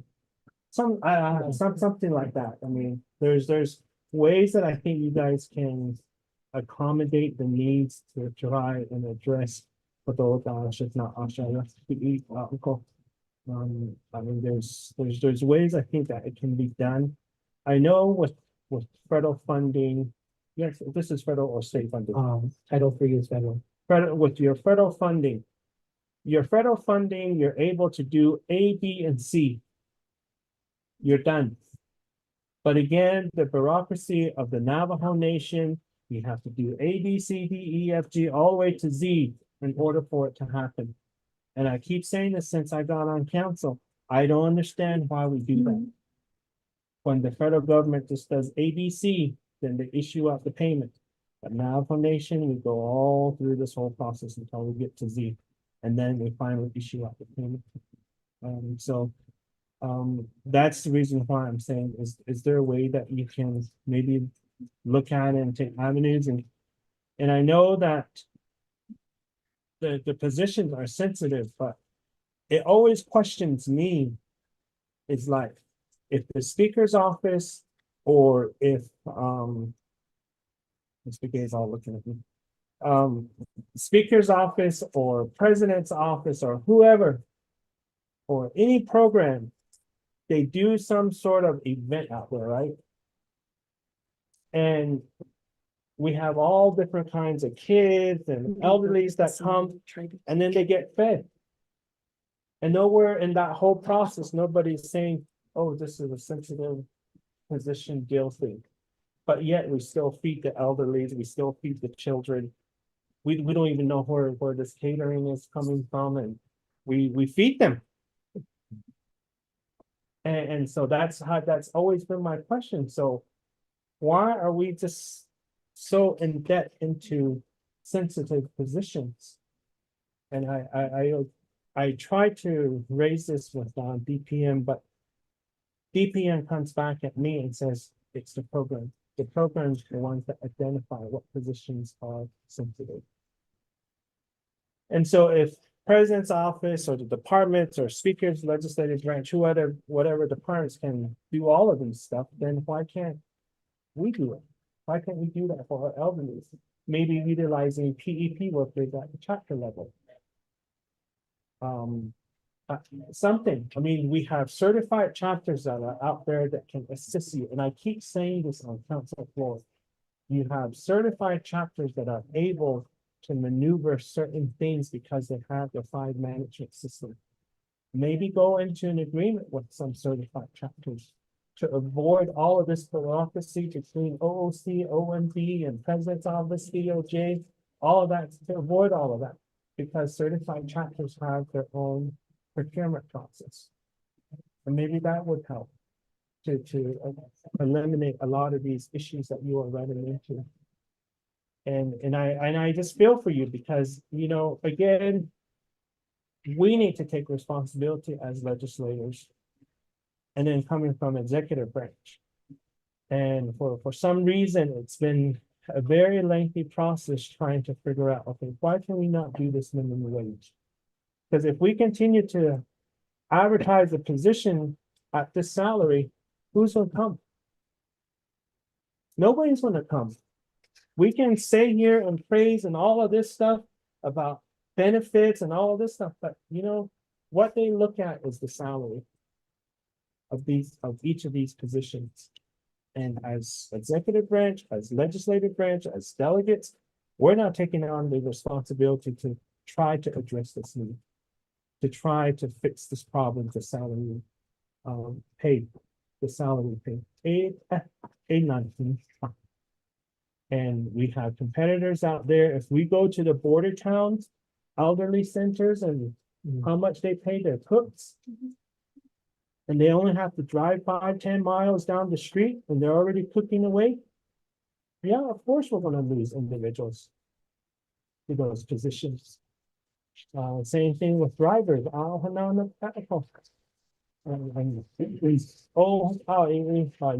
then I know you brought up that security camera and all that. Did you get 8 million on that? 4.1 million. I don't know about that. I couldn't even get a legislation through for 17,000. I couldn't even get a legislation through for $1.3 million. So I have no idea how we're going to be able to do that. But it's very interesting how some of my colleagues speak on certain things. And what is actually our extreme priorities? What is actually our priorities as lawmakers of the nation? And then as working as leaders, as 3 branches, what is our priority? We're all over the place. And so I think you'll have better applicants coming in if we took care of this pay. So that would make a big difference for our elderly. Elderly, if Sweeto Sonic is legal on council floor, then we should take care of the salaries. To bring in our own people to cook, to be drivers. It is an honor, but I just wanted to mention that, and thank you very much. With that, I'll give some time over to Honorable Dr. Andy Ness. Oh, yeah, Chair Otto, staff as well for providing the update. So this could be a separate conversation, but I know that New Mexico Daltex was willing to support that 30,000. Yeah. And our last conversation, it was mentioned that we were, but today it sounds like I don't know, I can talk to you about that after, but I know they were willing to contribute that extra 30K. The other thing I want to mention is going back to recommendations. Because when I think of our senior centers in upper District 18, for example, you see like the driver, right, for Samo. So some of these locations, for example, Crystal or Samo, they have them next to Head Start facilities. So I don't know if there's some sort of partnership that can also exist where the bus drivers picking up our Head Start students and they have that break around the lunch hour where they're able to support the senior center and then get that one situated where by then you have students who are being released from Head Start. I don't know, just something, just offering additional recommendations and suggestions. Maybe that will help fulfill and increase the certain amount that they're getting paid for. And then the other question is if you guys have a running list, I know there's a lot of our senior centers who are reporting like HVAC or facility issues and things like that. And does your department keep a ledger of that? And if that's, yeah, and if that's completed, that would be, if you're willing to share that with me. That way we can see not only like for instance, Fortified Senior Center, I know they've been having challenges with their facilities, but others in what that projected cost may look like. Chair. Yeah. Thank you, Honorable Dr. Andy Nez, for that. Committee members, are there any other additional questions, comments? If there's none, I'd like to give some time back over to you to respond back to the committee. The floor is yours. Thank you, Chair James, committee members. So, first of all, I do appreciate, the recommendation. Because I think we get stuck in, doing the same thing, right? So I do appreciate the recommendation. We've reached out to Director Spiranis at, Economic Development to ask him, who could we actually go into contract with to cater, right? I just came from, Delcon Medical Center, and they have a beautiful cafeteria. And they told us, actually, it's community members that come here to eat more than the staff and the staff. So, would we put a contract in place then? I don't know.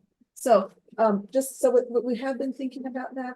I'm trying to set up a meeting with Director Spiranis to see, well, first of all, how many people are out there that could go into contract? We talked about, so that's the food part, right? And I don't know if there's businesses out there that could do the transportation. I don't know. Is there, if anything, there's so much opportunity for our nation, a lot of business opportunity out there, but is that business opportunity there? So we're kind of set up a meeting with them to discuss that. So we have been trying to think outside of the box, right?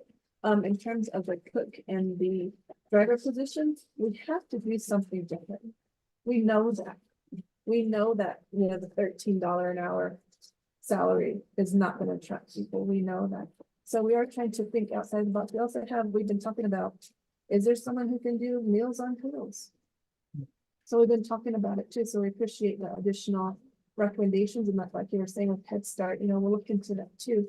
So when we report that too, we'd like to give you an update as to these other roads we're going down, and the other roads that we're going to may have dead ends too, and then we're back to the drawing board. But we're willing to look into these other ways to address the issue that we're talking about. The lack of people to provide food and the lack of people to drive them to these places. So I just wanted to, I don't know if you have any. I have a few comments to answer or address in regards to Delegate Poe's question about the ownership. The first question I asked these chapters is who owns the building? That's the question that needs to be answered and clarified at all levels. Again, there's some chapters that say, oh, we own the chapter, the senior centers. There's other chapters that say, oh, you guys own it. We don't want nothing to do with it. So again, we need to come to that understanding of who owns that senior center. And then that's when these kind of assessments, these kind of repair and maintenance can start flowing, hopefully smoothly. But again, I think we need to clarify that with DCD and HES as well as DOH is who owns the senior centers. I think that's the number one question that needs to be clarified. So that'll be an indicator and assessment that I'm talking about. So we're putting all these different indicators in there. Because every time we get a different delegate ask a specific senior center, we're asking the same things. Who owns the building? How is HVAC? Is there a cook? Is there a driver? So that's what Mr. Lewis is working on, and we'll share it with you. And I think it should, of course, it should be shared with all the delegates. What I've seen this type of assessment out there, and it's usually an advocacy organization that does this assessment, and they call it a report card. So it's a report card. Are they A+ senior centers? Are they C- senior centers? Well, we won't grade them. We'll just give you the information, right? But we do know that there's some senior centers that perform better than others. We know that. And then going back to Dr. Fernandez's question, the only reason why I'm shooting this out to you now is because New Mexico State's only gives us 60 days to spend that money. So once we know the real amount of that vehicle, that's when we'll approach them. And then we'll get that 60 days. Hopefully we can spend that in 60 days. So that's the reason why I'm kind of holding off on it, because I don't want them to say, well, your 60 days up, we want to know that.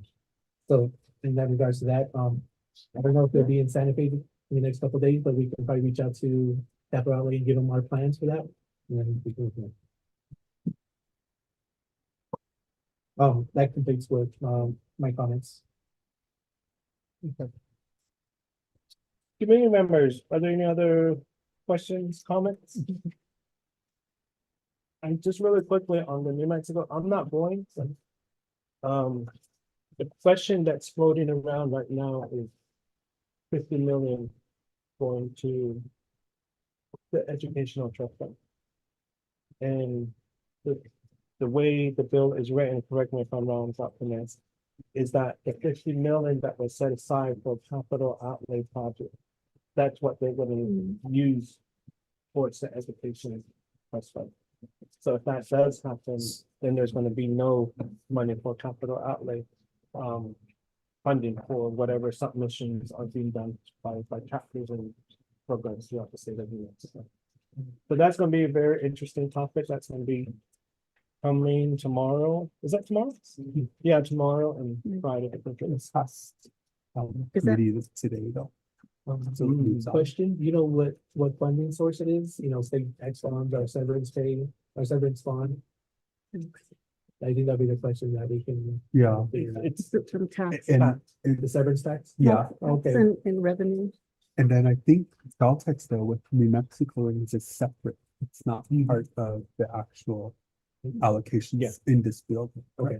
Yeah, because we get our money from the Mexico aging. Yeah. The other departments get theirs from. no, Indian that's Affairs. not being. Okay. I'm sorry, it's mainly the capital that coming from departments and chapters. So 50 is already 50,000, 50 million to make it 100. We're taking capital 50 to add up to 100.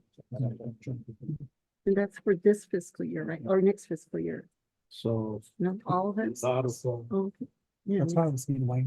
yeah, in 2 years. 25 million, 25 minutes. well, thank you, Bill. Okay. Can I say something again? Go ahead, the board is yours. Thank you Honorable for not responding back to me as soon. Appreciate that. So just leave it at that. Okay, thank you. Okay, committee members, are there any other additional questions, comments?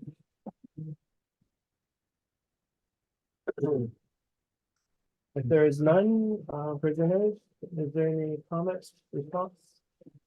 Additional? I just want to say anything. I think I've got a good guise of the department now. I do want to come back to the HESC committee to talk about plan of operations, right?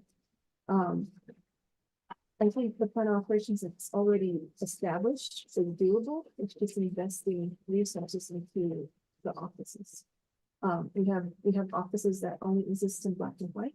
So it's a matter of finding funds to build up those offices. And I don't know if it would be a work session, Chair, or maybe I sit down with you first just to kind of talk about what I'm thinking about in terms of part-time operations. I also want to put on your radar the opioid settlement funds that can help us accomplish these things, right? We have funding to actually build out some of these things, but it's then coming back to the human resource. We have to hire the people. Right? If I want to bring a medical doctor on board, which we do not have, and I don't understand why we don't have a medical doctor on staff, we're looking at $250,000. Are we going to get a pushback saying no?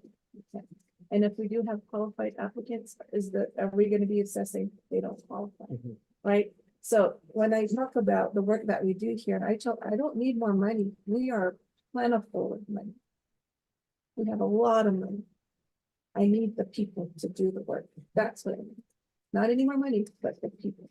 So I need to hire these people on. But of course, we understand, we talked about the salary, right? That whatever as legislators you can do, we will support increasing those salaries. Whatever as legislators you can do to streamline the hiring process, we would support. Whatever you can do as legislators to streamline the purchasing and procurement, we would support. So the two systems that really hinder our department is the human resource and hiring practices, policies and processes, and then how we spend money. We revert money back all the time because it can't get through the process. So even though my staff do what we need to do, we get held up in those two systems. We're not, we buy gift cards, Starbucks cards, just to make sure that we're greasing the wheels of staff that can put our paperwork through, right? And it really is building those relationships with other divisions. And so I really task my team to reach out to other divisions and not to work in silence, because that's the only way we're going to get things done. So anyways, we can maybe try to sit down with you first and just kind of chat with you what I think, and then maybe we can put together some work sessions as to how do we build out the department, because the key functions of the department now are missing. And then how do we reach or create settlement funds to start some of these offices? And we have plans because those monies are going to run out eventually. But we have an initiative that we want to do reimbursement for some of our programs that can sustain some of these offices once the opioid settlement dollars go away. But I need to chat a little bit more with you about that, and maybe bring in some people, some consultants who can help us build. So that's why I wanted to mention, and I'm happy to work with you even more so than this next quarter as to how can we build this department. I'm happy also to report, at least at central level, we have not had anybody resign. I'm really happy that the staff is stable and they have not left. The only person that has left our central office is because he retired. So we've really changed the culture at Department of Health, and we're really working together. And I think I'd like to say that there's more joy in the department right now. We're more working collaboratively together. But anyway, those are my comments, Chair. Thank you for allowing me a few minutes to talk about other things other than aging. I'm looking forward to working more closely with this. Thank you. I think I will leave the work session up to Honorable George Toth. But I think majority of us as delegates, one of the biggest concerns that we always have is our chapters. And so usually majority of our chapters have gone through their planning and regular meetings after the third Sunday. And then of course we have our HEHSC meetings, then we have legislations that we would need to present at committee meetings. So usually I look at it that it's best to try and do work sessions the last week of each month. Because we're not really booked the last week of each month. Besides the last Monday of each month. But then it's really hard to do work sessions again because it might just be one or two of us just sitting there again. And so that's why I've been really adamant about just doing special meetings that we have forum. That way we know that we have accountability into play by the HEHSC committees and actually listening to the program, to the department. So it did not, but I'll leave it up. I know this is Honorable Toll and the rest of my committee members' heart, which is the Deltex. And we really need to sit down and figure out how we need to resolve some of these issues. We might not resolve all of them, but some of it, I think we can do it. And I think if we get the help with Division Director Debbie Nasmania, I think that would be really helpful for us too. Because you know that we're able to make amendments to the personnel policy manual. And we can make amendments. We can do that to try and address the needs of how to provide better service for our elderly out there. Do you guys want to take on the HR portion? Do you have the staff to do that? Are you capable of doing that? So those are some of the areas that I think we can deal with, because we've been able to make amendments for certain departments to where they say, we can handle the HR portion. We can do that ourselves. So I know they develop their own plan and then they look it through the 164 review process. So you're able to do it. And sometimes majority of the chapters get bashed, but if the chapters can create a 5 management system and come certified, I believe in departments that they can do it. That they can manage and do their own HR condition stuff. And that way you guys are managing your own human resource section. So it is ethical. So, but I think as committee, I think our heart is, how is it we can be better for our elderly to get service out there. I totally agree with Honorable Toll that we have elderlies out there that are shedding tears and just have come to the point that, oh, the nation has forgotten us. My leaders have forgotten us. I don't know, not. That's how they talk. And so it is that's all. I think we've all heard those kind of stories and so forth. And issue, it's not even, but let's try to meet on it and then we'll go from there. But I always like to keep my committee involved. So whenever we set a date, I'll send the invitation to the committee members so they can join as well.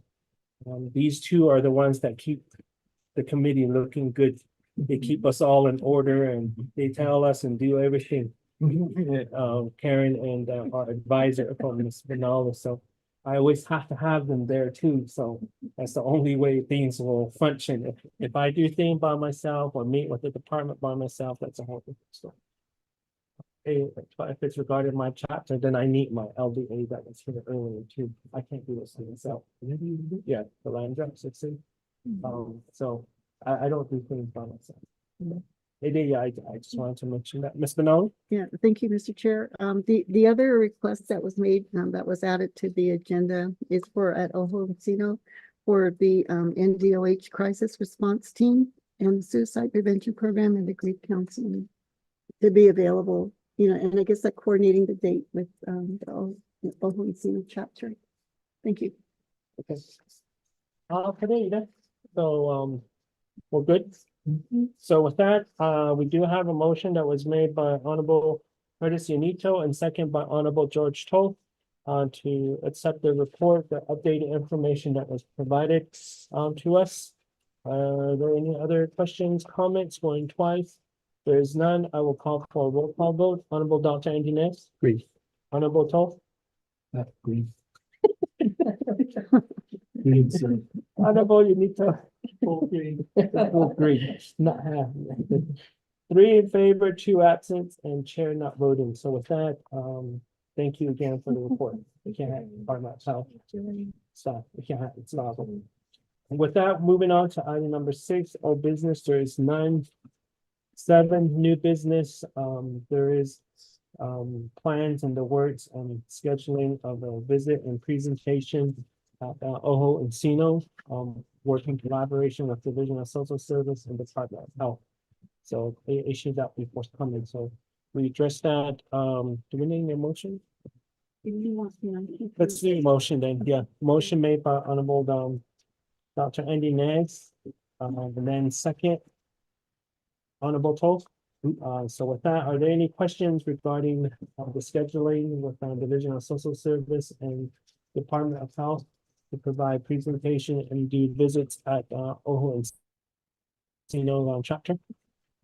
Maybe if time permits, maybe we can schedule a HEHSC meeting out there too. So quick Ella. Are there any questions? No comments? If there's none, going twice, 3 times, I will call for a roll call vote. Honorable Dr. Andy Nance. Green. Honorable George Toll. Green. Honorable Curtis Nito. So with that, we have 3 in favors, 2 absent and chair not voting.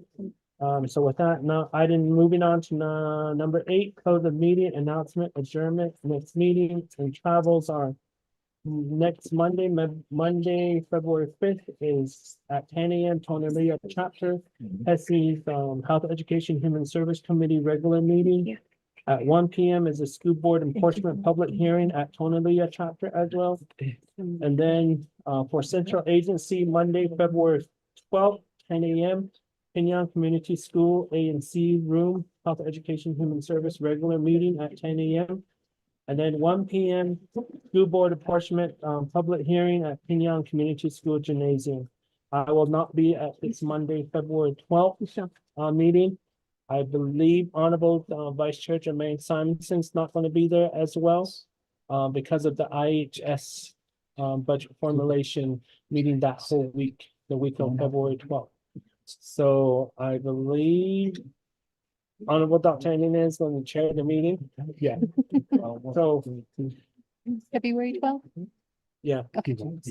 Oh, back to that because we have Yeah. quorum. Yeah, so I'll just be the 4 of you guys, but the IHS budget formulation deal thing is happening that week.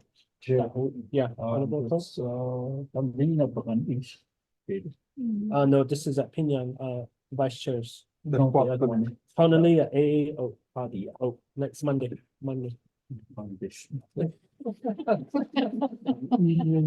So that'll be that. So there's no other announcement listed here. Committee members, are there any other announcements, meetings? Just New Mexico, Yeah. So. Yeah. Yeah, and then of course, there's now New Mexico opening tribal legislative day Are you going? tomorrow. It's Indian. Indian Day. Okay. Indian.